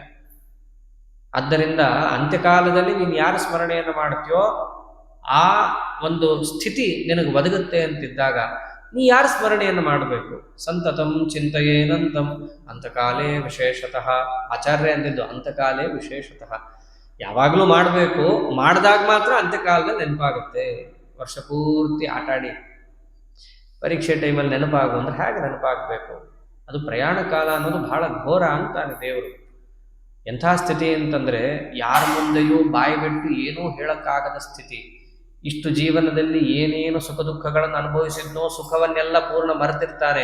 ಆ ಕಾಲದ ವಾರ್ಧಕ್ಯದ ದುಃಖ, ಹಿಂದೆ ಆಗಿದ್ದಂತಹ ಅಪಮಾನ ಅವಮಾನಗಳೆಲ್ಲ ಗಟ್ಟಿಯಾಗಿ ಮನಸ್ಸಿನಲ್ಲಿ ಇಟ್ಕೊಂಡ್ಬಿಟ್ಟಿರ್ತಾನೆ. ಆ ಸಮಯದಲ್ಲಿ ಹೋಗ್ಬಿಟ್ಟು ಕಿವಿಯಲ್ಲಿ ಅದು ಹೇಳಿದೆ, ಮೂಗಲ್ಲಿ ಇದು ಹೇಳಿದೆ ಅಂತಂದ್ರೆ ಅದ್ ಬಗ್ಗೆ ಅರಿಯಲ್ಲ. ಹೆಂಗದು ಸ್ಮರಣೆ ಬರಬೇಕು? ಇದೆಲ್ಲ ಹೊರಗಿನದ್ದಾದರೆ ಒಳಗಡೆ ಎಷ್ಟು ತ್ರಾಸ ಆಗ್ತಿರುತ್ತೆ. ಗರುಡ ಪುರಾಣ ಕೇಳಿದವ್ರಿಗೆ ಅದರ ಅನುಭವ ಇರುತ್ತೆ, ಎಷ್ಟು ಒದ್ದಾಡ್ತಿರ್ತಾನೆ ಜೀವ ಅಂತ ಹೇಳಿ. ಗರ್ಭದಲ್ಲಿದ್ದಾಗ ದುಃಖ, ಗರ್ಭದಿಂದ ಹೊರ ಬರುವ ಕ್ಷಣದಲ್ಲಿ ದುಃಖ. ಯಾವ ಶರೀರ ಹೊತ್ಕೊಂಡ್ ಬಂದಿದ್ನೋ, ನಂದು ಅಂತ ಅನ್ಕೊಂಡು ಸಾಕಿದ್ನೋ, ಆ ಶರೀರ ಕೈ ಬಿಟ್ಟು ಹೋಗ್ಬೇಕಾದ್ರೂ ದುಃಖನೇ. ಅಪಾರ ದುಃಖ ಇದೆ ಆ ಶರೀರದಲ್ಲಿದ್ದಾಗ ಅಂತ ಎಲ್ಲರೂ ಕೇಳೇ ಇರ್ತಾರೆ. ಅವ್ರವ್ರ ದೇವರ ಆಗಾಗ ಅನುಭವಕ್ಕೂ ತಂದು ಕೊಟ್ಟಿರ್ತಾನೆ ಅದನ್ನ. ಅಂತಹ ಸ್ಥಿತಿಯಲ್ಲಿ ಹೇಗೆ ನಾವು ಸಾಧನೆಯನ್ನು ಮಾಡಬೇಕು, ಪ್ರಯಾಣ ಹೆಂಗೆ ಮಾಡಬೇಕು ಅಂತಾನೆ ದೇವರು. ಯೋಗ ಸಾಧನೆಯನ್ನು ಮಾಡಿದವರು ಇದರ ಪರಿಚಯ ಇರುತ್ತೆ. ಮೂಲಾಧಾರದಿಂದ ಸಹಸ್ರಾರದ ತನಕ ಇರುವ ನಾಡಿ ಸುಷುಮ್ನ. ಆ ಸುಷುಮ್ನ ನಾಡಿಯ ಸುತ್ತ 4 ಇದ್ದಾವೆ ನಾಡಿಗಳು. ವೈದ್ಯುತ, ವಜ್ರಿಕ, ಆರ್ಯ, ಅನೇಕ ನಾಡಿಗಳಿದ್ದಾವೆ. ಆ ಸುಷುಮ್ನ ನಾಡಿಯಲ್ಲಿ ಪ್ರಾಣವಾಯುವನ್ನು ತಂದು ನಿಲ್ಲಿಸ್ಕೋಬೇಕು. ಮೂಲಾಧಾರದಿಂದ ಅದನ್ನು ಎತ್ಕೊಂಡ್ಬರ್ಬೇಕು. ಜೀವ ಚೈತನ್ಯ ಇರೋದೇ ಮೂಲಾಧಾರದಲ್ಲಿ. ಅಲ್ಲಿಂದ ಈ ಜೀವ ಆ ತನ್ನ ಪ್ರಾಣವಾಯುವನ್ನು ಎತ್ಕೊಂಡು ಬರಬೇಕು. ತಾನೇ ಹೋಗೋದಲ್ಲ, ಅಷ್ಟು ತಾನು ಯೋಗ ಸಿದ್ಧಿಯನ್ನು ಪಡೆದಿರಬೇಕು. ಅದು ಎಲ್ಲಿಗೆ ಬರುತ್ತೆ? ಹಣೆಯ ಮಧ್ಯದಲ್ಲಿ, ಭ್ರೂ ಮಧ್ಯದಲ್ಲಿ ಬಂದು ನಿಲ್ಲುತ್ತೆ. ನಿಂತಾಗ ಇವನಿಗೆ ಪರೀಕ್ಷಾ, ಅದೇ ಎಕ್ಸಾಮ್ ಹಾಲ್ ಇದ್ದಂಗದು. ಅಲ್ಲಿ ನಿಮಗೇನು ಬರಬೇಕು? ಭಗವಂತನ ಸ್ಮರಣೆ ಬರಬೇಕು. ಅಲ್ಲಿ ಸ್ಮರಣೆ ಬಂದಾಗ ಆ ಸ್ಮರಣೆಗೆ ತಕ್ಕಂತೆ ನಿಮ್ಮ ಉತ್ಕ್ರಮಣ. ಒಂದು ವೇಳೆ ನಿಮಗೆ ಉತ್ತಮ ಸ್ಮರಣೆ ಬಂತು, ಮೇಲಿನ ಬ್ರಹ್ಮರಂಧ್ರಾದಿ ಮಾರ್ಗದಿಂದ ನಿರ್ಗಮನ. ಇನ್ನ ಅದು ಬರಲಿಲ್ಲ, ಮುಖ್ಯ ಪ್ರಾಣದೇವರಿಗೆ ಗೊತ್ತು ಇವನು ಎಲ್ಲಿ ಎತ್ಕೊಂಡು ಹೋಗ್ಬೇಕಂತ ಅಲ್ಲಿ ಎತ್ಕೊಂಡು ಹೋಗ್ತಾರೆ. ಇದೆಲ್ಲವೂ ಕೂಡ ಪರಮಾತ್ಮ ತಿಳಿಸ್ತಾ ಬರ್ತಾನೆ. ಹೋಗ್ತಾನಲ್ಲ, ಹೇಗೆ ಹೋಗ್ತಾನವನು? ಅರ್ಚಿರಾದಿನಾಥ ಪ್ರಚಿತೇಹೆ ಅಂತ ತಿಳಿಸಿದಂತೆ ಧೂಮಾದಿ ಮಾರ್ಗ, ಅರ್ಚಿರಾದಿ ಮಾರ್ಗ ಅಂತಿದೆ. ಅರ್ಚಿರಾದಿ ಮಾರ್ಗದಲ್ಲಿ ಹೋದವ ನನ್ನನ್ನು ಪಡಿತಾನೆ, ಧೂಮಾದಿ ಮಾರ್ಗದಲ್ಲಿ ಹೋದವನು ಚಂದ್ರಾದಿ ಲೋಕಕ್ಕೆ ಹೋಗಿ ಪುನಃ ವಾಪಸ್ ಬರ್ತಾನಿಲ್ಲಿ. ಇವೆಲ್ಲ ಯಾರಿಗಾಗತ್ತೆ ಅಂದರೆ ಚರ್ಮ ಶರೀರದಲ್ಲಾಗುವಂತಹ ಒಂದು ವಿಚಾರ. ಚರ್ಮ ಶರೀರ ಅಂತಂದ್ರೆ ಲಾಸ್ಟ್ ಶರೀರ ಅಂತ ಸಾಮಾನ್ಯ ಕನ್ನಡ ಗೊತ್ತವರದ್ದು ಗೊತ್ತಾಗುತ್ತೆ. ಆದರೆ ಆ ಥರ ಅಭಿಪ್ರಾಯ ಅಷ್ಟೇ ತಗೊಳ್ಳೋದಲ್ಲ. ಚರ್ಮ ಶರೀರ ಅಂತಂದ್ರೆ ಈ ಒಂದು ಮನುಷ್ಯ ಲೋಕದಲ್ಲಿ ಹುಟ್ಟಿ ಬರುವಂತಹ ಒಂದು ಅವಸ್ಥಾ. ಕೆಲವು ಯೋಗಿಗಳಿರ್ತಾರೆ, ಅವರಿಗೆ ಮನುಷ್ಯ ಲೋಕದಲ್ಲಿ ಇಂತಿಷ್ಟು ಅಂತ ಕೆಲವೊಂದು ಪ್ರಾರಬ್ಧ ಕರ್ಮಗಳಿಗೆ ಅನುಸಾರವಾಗಿ ಹುಟ್ಟಿ ಬರೋದು ಅಂತಿರುತ್ತೆ. ಹಂಗಂದ್ ಮಾತ್ರಕ್ಕೆ ಇಲ್ಲವರು ಬ್ರಹ್ಮರಂಧ್ರದಿಂದ ಉತ್ಕ್ರಮಣ ಮಾಡಿರ್ತಾರೆ, ಮೋಕ್ಷಕ್ಕೆ ಹೋಗ್ಬಿಟ್ರಾ? ಇಲ್ಲ, ಮನುಷ್ಯ ಲೋಕಕ್ಕೆ ಸಂಬಂಧಪಟ್ಟಂತೆ ಚರ್ಮ ಶರೀರ ಅಷ್ಟೇ. ಅವರಿಗೆ ಎಲ್ಲಿ ಸ್ಥಿತಿ? ದೇವರೇ ಹೇಳಿದ್ದಾನೆ, ಉತ್ತಮ ಲೋಕಗಳು ಭೂಹು ಭುವಃ ಸ್ವಹ. ಇದನ್ನ ಬಿಟ್ಟು ಪ್ರಾಣಾಯಾಮದಲ್ಲಿ ಮಾಡ್ತೀವಲ್ಲ, ಮುಂದಿನ ಏನಿದೆ? ಮಹಃ ಜನಃ ತಪಃ ಸತ್ಯಂ. ಈ ಲೋಕಗಳಲ್ಲಿ ಅವರನ್ನು ಇಡ್ತಾರೆ. ಅವರು ಪುನಃ ವಾಪಸ್ ಬರಲ್ಲ. ಇದೊಂದು ಸ್ವಾರಸ್ಯ. ಯಾವ ಜೀವರು ಆ ರೀತಿಯಾಗಿ ಉತ್ಕ್ರಮಣವನ್ನು ಮಾಡಿ ಈ ಶರೀರವನ್ನ ಮನುಷ್ಯ ಲೋಕದಲ್ಲಿ ಬರಬೇಕಾದದ್ದೇನಿತ್ತು ಅದನ್ನು ಬಿಟ್ಟು ಯಾರು ಹೋಗಿರ್ತಾರಲ್ಲ ಅಂತಂತ ಲೋಕದಲ್ಲಿ ಅವರನ್ನ ಅಲ್ಲಿಡ್ತಾನೆ. ಅಲ್ಲಿಗೆ ಬೇಕಾದ ಶರೀರವನ್ನು ಕೊಟ್ಟು ಅಲ್ಲಿ ಸಾಧನೆಯನ್ನು ಮಾಡಿಸಿ, ಇನ್ನು ಬ್ರಹ್ಮದೇವ್ರದ್ದು ಆಗ್ಬೇಕಲ್ಲ, ಟೈಮ್ ಇದೆ. ಅಷ್ಟು ಸಾಧನೆಯನ್ನು ಅವರು ಮಾಡಿದ ಮೇಲೆ, ಪಕ್ವತೆಯನ್ನು ಪಡೆದ ಮೇಲೆ ಅವರಿಗೆ ಮುಕ್ತಿ ಅಂತಿರೋದು. ಹಾಗೆಲ್ಲ ನಿರ್ಯಾಣವನ್ನು ಮಾಡುವಂತಹ ಮಹಾನುಭಾವರಿರ್ತಾರೆ. ಆ ರೀತಿಯಾಗಿ ನೀವು ಕೂಡ ಸಾಧನೆಯನ್ನು ಮಾಡ್ಕೊಂಡು ಬರಬೇಕು. ಅದಕ್ಕೆ ಅಂತ್ಯಕಾಲದಲ್ಲಿ ನನ್ನನ್ನು ಸ್ಮರಣೆ ಮಾಡು ಅಂದಿದ್ದು. ಯಾವ್ದಾವ್ದ್ರದ್ದೋ ಸ್ಮರಣೆ ಮಾಡಿದ್ರೆ ಅದೇ ರೀತಿಯಾಗಿ ನೀನು ಪಡಿತೀಯ. ಅದು ಪಡಿಬಾರದು ಅಂತಂದ್ರೆ ನನ್ನನ್ನು ಸ್ಮರಣೆಯನ್ನು ಮಾಡು. ಅಂತ್ಯಕಾಲದಲ್ಲಿ ವಿಶೇಷವಾಗಿ ಸ್ಮರಣೆಯನ್ನು ನೀವು ಮಾಡಬೇಕು ಅಂತ ಪರಮಾತ್ಮ ತಿಳಿಸ್ತಾ, ಯಾವ ಭಗವಂತನ ಮಹಾತ್ಮ್ಯ ಅನ್ನೋದನ್ನು ಪರಮಾತ್ಮ ತಿಳಿಸ್ಲಿಕ್ಕೆ ಹೊರಟ್ನೋ ಆ ಮಹಾತ್ಮ್ಯ ಜ್ಞಾನವನ್ನು ಮನಸ್ಸಿನಲ್ಲಿ ಎಷ್ಟು ದೃಢ ನಿರೂಢವನ್ನಾಗಿ ಮಾಡ್ಕೋಬೇಕು. ಎಷ್ಟು ಮಾಡಿಕೊಂಡ್ರೂ ಕೂಡ ಕಡಿಮೆನೆ. ಯಾಕೆಂದ್ರೆ ಸುತ್ತಮುತ್ತ ಅಂತಹ ಜನರ ಸಹವಾಸ ನಮಗೆ ಆಗ್ತಾ ಆ ಜ್ಞಾನ ಕಮ್ಮಿ ಆಗ್ತಾ ಹೋಗುತ್ತೆ. ಇದೊಂದು ಸ್ವಾರಸ್ಯ ಇದೆ. ಲೋಕದಲ್ಲಿ ಪ್ರಕೃತಿಯಲ್ಲೂ ಕೂಡ ಹಾಗೇ ಇದೆ.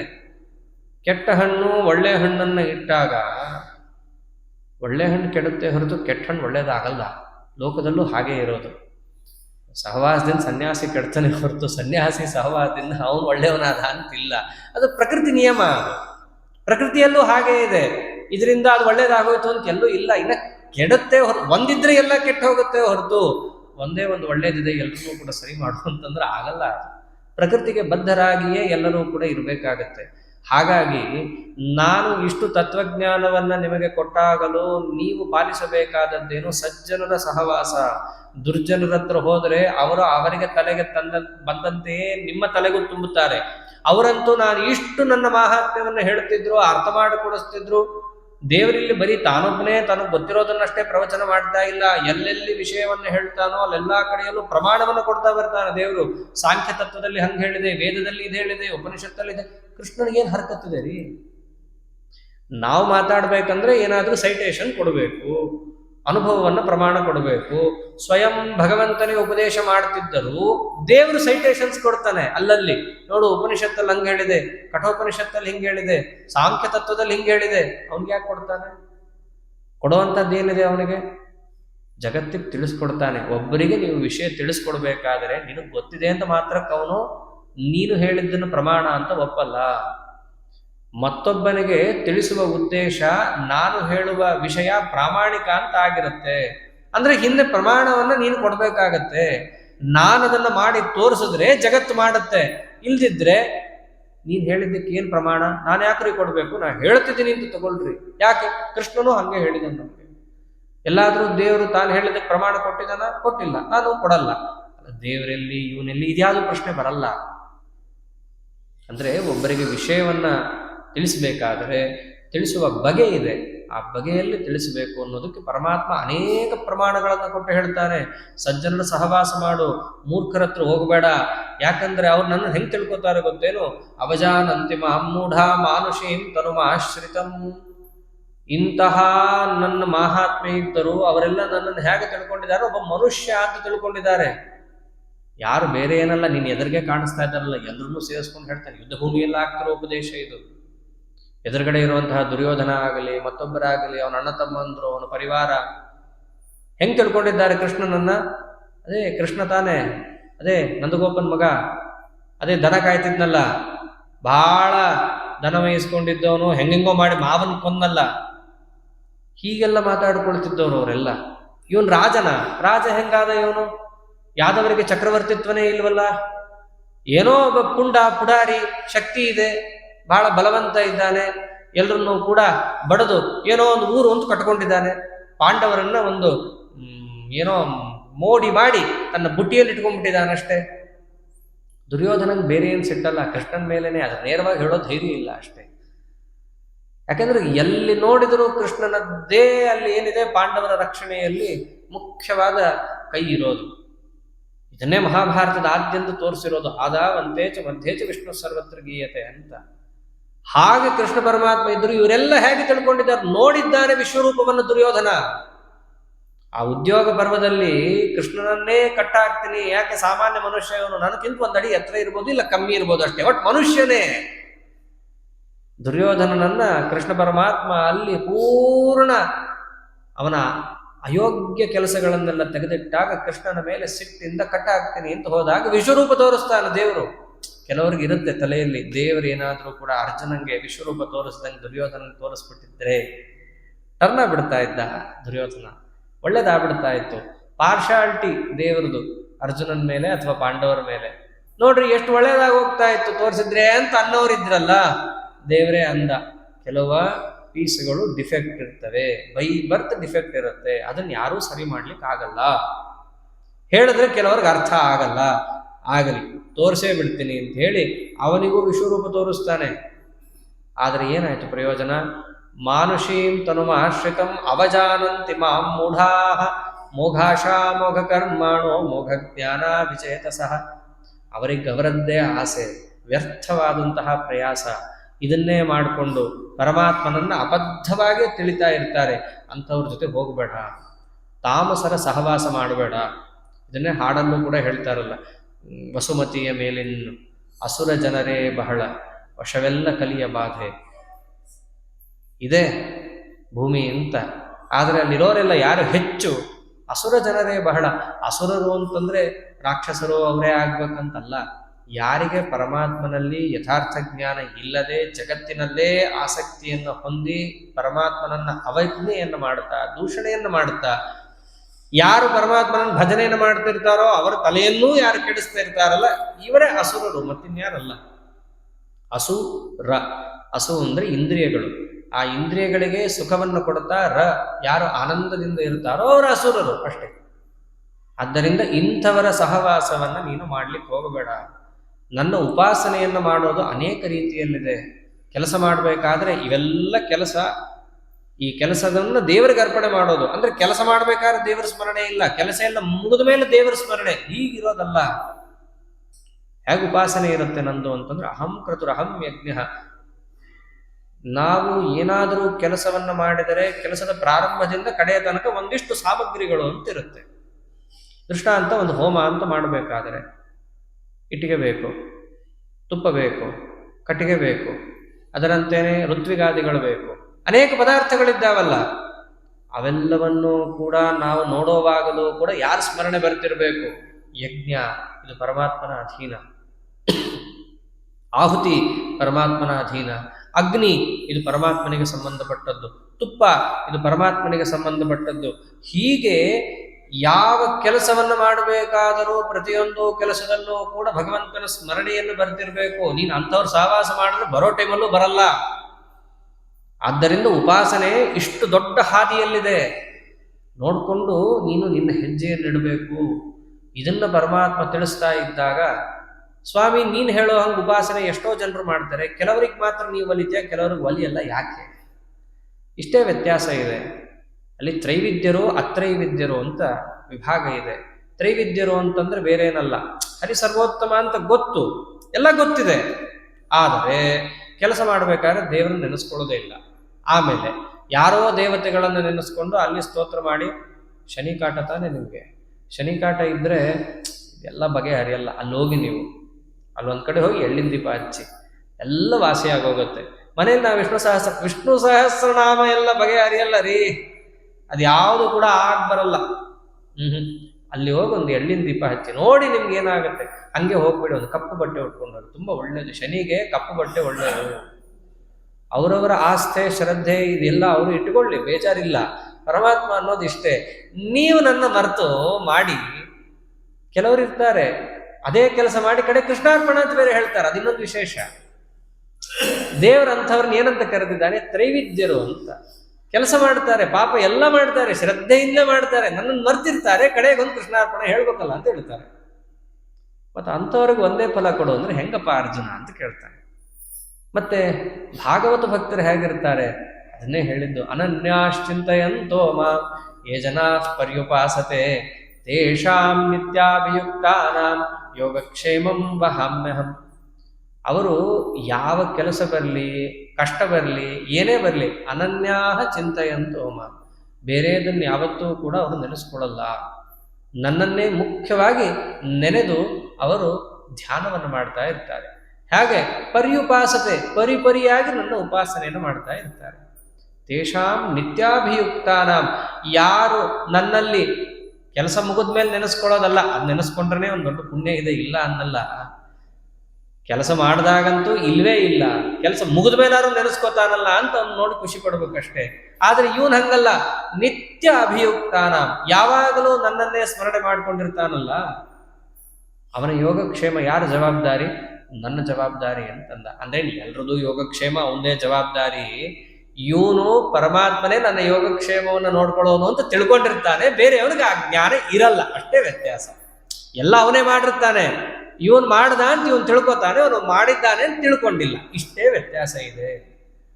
ಇದನ್ನೇ ಸರ್ವಕರ್ತೃತ್ವ ಕೆಲವರು ತಿಳ್ಕೊಂಡಿರ್ತಾರೆ, ಕೆಲವರು ಸರ್ವಕರ್ತೃತ್ವ ತಿಳ್ಕೊಂಡಿರಲ್ಲ. ಬಹಳ ಸುಲಭ. ನಮ್ಮೊಳಗೆ ಮುಖ್ಯ ಪ್ರಾಣದೇವರು ಎಲ್ಲ ಕೆಲಸ ಮಾಡ್ತಾರೆ, ಮಾತಾಡೋದಾಗ್ಲಿ, ಕೇಳೋದಾಗ್ಲಿ, ಕೂಡೋದಾಗ್ಲಿ, ಹೇಳೋದಾಗ್ಲಿ ಎಲ್ಲ ಅವ್ರು ಮಾಡ್ತಾರೆ. ನಮ್ಮ ಕೆಲಸ ಏನು? ಮುಖ್ಯ ಪ್ರಾಣದೇವ್ರು ಮಾಡ್ತಾ ಇದ್ದಾರೆ ದೇವ್ರ ಸೇವೆಯನ್ನ ಅಂತ ಅನ್ಕೊಳ್ಳೋದು. ಅನ್ಕೊಂಡ್ರೆ ಪುಣ್ಯವಂತ, ಅನ್ಕೊಳ್ಳಿಲ್ಲ ಇಲ್ಲ.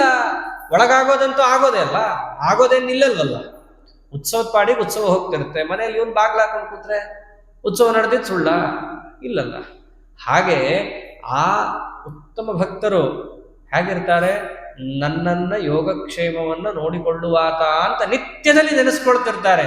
ನಾನು ಅದೇ ಕೆಲಸನೇ ಮಾಡ್ತಾ ಇರ್ತೀನಿ. ಆದ್ದರಿಂದ ಭಾಗವತರ ಕರ್ಮಾನುಷ್ಠಾನಕ್ಕೂ ತ್ರೈವಿದ್ಯರ ಕರ್ಮಾನುಷ್ಠಾನಕ್ಕೂ ವ್ಯತ್ಯಾಸ ಇರೋದ್ರಿಂದ ಅವರ ಫಲದಲ್ಲೂ ವ್ಯತ್ಯಾಸ ಇದೆ.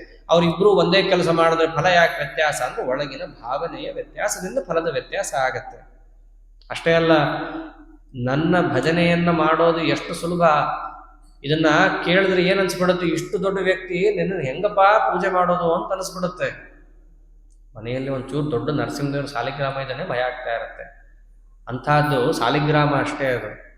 ಸಾಲಿಗ್ರಾಮದಲ್ಲಿ ಸ್ವಯಂ ಭಗವಂತನ ಸನ್ನಿಧಾನ ಅಂತ, ಸನ್ನಿಧಾನೋಪೇತವಾದ ಶಿಲೆಗೆ ನಾವಿಷ್ಟು ಅಂಜುತ್ತಿದ್ದಾಗ ಅಂಥ ಪರಮಾತ್ಮನ ಮಾಹಾತ್ಮೆಯನ್ನು ಇಷ್ಟೆಲ್ಲ ತಿಳ್ಕೊಂಡು ಹೆಂಗೆ ಪೂಜೆ ಮಾಡೋದಪ್ಪ ನಿನ್ನ, ರಾಯರ ಮಠ ಕೊಟ್ಬಿಡ್ತೀನಿ ನಿನ್ನ ಅಂತ ಆಗ್ಬಿಡುತ್ತೆ.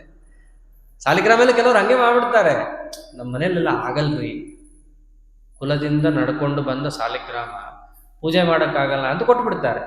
ಆಯ್ತು, ಅವರವರ ಏನು ಯೋಗ್ಯತಾನೋ ಅವರ ಸಮಯಾವಕಾಶನೋ ನೋಡ್ಕೊಳ್ಳಿ. ಆದರೆ ಏನು ಪರಮಾತ್ಮನ ವಿಷಯದಲ್ಲಿ ಅವನು ಎಷ್ಟು ದೊಡ್ಡವನು? ನೀವು ಸಾಲಿಗ್ರಾಮ ಕೊಟ್ಟರೆ ದೇವರನ್ನೆಲ್ಲಿ ಕೊಡಕ್ಕಾಗತ್ತೆ? ಇಷ್ಟು ದೊಡ್ಡವನನ್ನ ಪೂಜೆ ಹೆಂಗ್ ಮಾಡೋದು ನಾವು? ದೇವರಂದ ಬಹಳ ಸುಲಭ ಇದೆ ನನ್ನ ಪೂಜಾ ಅಂದಿದ್ದೇನವನು, ಪತ್ರಂ ಪುಷ್ಪಂ ಫಲಂ ತೋಯಂ ಯೋಮೇ ಭಕ್ತ್ಯಾ ಪ್ರಯಚ್ಛತಿ ತದಹಂ ಭಕ್ತ್ಯುಪಹೃತಂ ಅಶ್ನಾಮಿ ಪ್ರಯತಾತ್ಮನಃ. ಏನು ತಂದರೂ ನಾನು ತಗೊಳ್ತೀನಿ, ಆದರೆ ತರೋದರ ಹಿನ್ನೆಲೆಯಲ್ಲಿ ಇರಬೇಕಾದ ಒಂದು ಮುಖ್ಯವಾದ ಅಂಶ, ತದಹಂ ಭಕ್ತ್ಯುಪಹೃತಂ. ನೀವು ಭಕ್ತಿಯಿಂದ ತಂದರೆ ಅದು ಪತ್ರ, ಪುಷ್ಪ, ಫಲ, ತೋಯ. ತೋಯ ಅಂದ್ರೆ ನೀರು, ಎಲೆ, ಎಲೆ ಅಂದರೆ ತುಳಸಿ ಪತ್ರ, ಪುಷ್ಪ ಅಂದರೆ ಅನಿಷಿದ್ಧವಾದ ಯೋಗ್ಯವಾದ ತತ್ಕಾಲದಲ್ಲಿ ಬರುವಂತಹ ಹೂವುಗಳು, ಫಲ ಅಂತಂದ್ರೆ ಇದು ಕೂಡ ಅನಿಷಿದ್ಧವಾದದ್ದೇ, ನನಗೆ ತೋಚಿದ್ದಲ್ಲ. ರಾಯರದನ್ನು ವಿವೃತ್ತಿಯಲ್ಲಿ ಬಿಡಿಸ್ತಾರೆ, ಇದೇ ಸ್ವಾರಸ್ಯ ಇರೋದು. ಫಲ ಅಂತಂದು ಮಾತ್ರಕ್ಕೆ ಅವರಿಗೆ ತೋಚಿದ್ದು, ಅವನಿಗಿಷ್ಟ ಇರೋದಂತಂದು ನನಗಿಷ್ಟ ರೀ, ಅದಕ್ಕೆ ದೇವ್ರಿಗೆ ನೈವೇದ್ಯ ಮಾಡಿ ತಿಂತೀನಿ ಅಂತ ಕೆಲವರು ಸ್ವಾರಸ್ಯ ಇರುತ್ತೆ. ಏಕಾದಶಿ ತಿನ್ನಬಾರ್ದು. ಕೆಲವರು ಏನು ಮಾಡ್ತಾರೆ, ದೇವ್ರ ನೈವೇದ್ಯ ಮಾಡಿದ್ರೆ ಬರುತ್ತೆ, ಮಾಡಲೇಬಾರ್ದು ಅಂತಿದ್ದಾಗ ಆ ದೇವ್ರ ನೈವೇದ್ಯ ಮಾಡಿದ್ರೆ ಇವನಿಗೇನಿದೆ ಬರೋಕ್ಕಲ್ಲಿ? ದೇವರಿಗೆ ಅನ್ನಾದಿಗಳನ್ನು ಏಕಾದಶಿ ನಿವೇದನೆ ಮಾಡೋದೇ ನಿಷಿದ್ಧ. ನಾವು ತಿನ್ಬೇಕಪ್ಪ. ತಿನ್ನೋದು ಹೇಗೆ? ದೇವ್ರ ನೈವೇದ್ಯ ಮಾಡಿದ್ರೆ ತಿನ್ಬೋದು, ಮಾಡಕ್ಕೆ ಬರಲ್ಲ, ಇವನೇನು ನಿವೇದನೆ ಮಾಡೋದಿದೆ ಅಲ್ಲಿ? ಅದಕ್ಕೆ ರಾಯರು ಬರ್ಕೊಡ್ತಾರೆ, ಅನಿಷಿದ್ಧ ಫಲಾನಿ ಅಂತ ಬರೀತಾರೆ, ಅನಿಷಿದ್ಧ ಪುಷ್ಪಾಣಿ. ಪುಷ್ಪದ ನಿಷೇಧವನ್ನೆಲ್ಲ ಪದ್ಯಮಾಲಾದ ಟೀಕಾರಾಯರು ಬಹಳ ಚೆನ್ನಾಗಿ ತಿಳಿಸ್ಕೊಡ್ತಾರೆ. ಯಾವ ಹೂ ಬರುತ್ತೆ? ಕೊಂಡ ಹೂವನ್ನ ದೇವರಿಗೆ ಏರಿಸ್ಲಿಕ್ಕೆ ಬರಲ್ಲ, ಕೊಳ್ಳಬಾರದು. ಏನ್ ಮಾಡೋದು? ಇದನ್ನು ಹೇಳಿದ ತಕ್ಷಣ ನಾವು ಕೆಟ್ಟವರಾಗ್ಬಿಡ್ತೇವೆ. ಇರೋ ವಾಸ್ತವ ಹೇಳಬೇಕು. ರಾಯರ ಪಕ್ಕ ಕೂತ್ಕೊಂಡಿರ್ತೀವಿ, ಇರೋದು ಏನಿದೆ ಹೇಳಬೇಕು. ಏನು ಹೇಳಿದಾನೆ? ಅಕ್ರೀತಾನ್ಯ ಪ್ರದತ್ತಾನಿ ಚೌರ್ಯ ಲಬ್ಧಾನಿ ಆನಿಚ. ಕೆಲವರು ಇರ್ತಾರೆ, ಬೆಳಗ್ಗಿನ ಜಾವ ಬಂದ್ಬಿಡ್ತಾರೆ, ಮನೆ ಕಾಂಪೌಂಡ್ ಪಕ್ಕ ನಾವು ಗಿಡ ಬೆಳೆಸಿರ್ತೀವಿ ಕಷ್ಟಪಟ್ಟು, 4:15 ಬಂದು ಎಲ್ಲ ಪಟ ಪಟ ಪಟ ಪಟ ಕಿತ್ಕೊಂಡು ಹೋಗ್ಬಿಡ್ತಾರೆ. ಚೌರ್ಯ. ಆ ಹೂವನ್ನ ದೇವರಿಗೆ ಏರಿಸ್ಲಿಕ್ಕೆ ಬರಲ್ಲ, ಕೊಂಡಿದ್ದು ದೇವರಿಗೆ ಏರಿಸ್ಲಿಕ್ಕೆ ಬರಲ್ಲ. ಅಥವಾ ಎಕ್ಕೆ ಎಲೆ ಮುಂತಾದವುಗಳಲ್ಲಿ ತಂದಿದ್ದು ಹೂವು ಏರಿಸ್ಲಿಕ್ಕೆ ಬರಲ್ಲ. ಬಟ್ಟೆಯಲ್ಲಿ ಸುತ್ತಕೊಂಡು ತಂದಿದ್ದು ಬರಲ್ಲ, ಬಟ್ಟೆಯಲ್ಲೇ ಬರಲ್ಲ, ಪ್ಲಾಸ್ಟಿಕ್ ಕವರಲ್ಲಿ ತರ್ತಾರೆ. ದೇವರೇ ಕಾಪಾಡಬೇಕು ಅವರನ್ನ.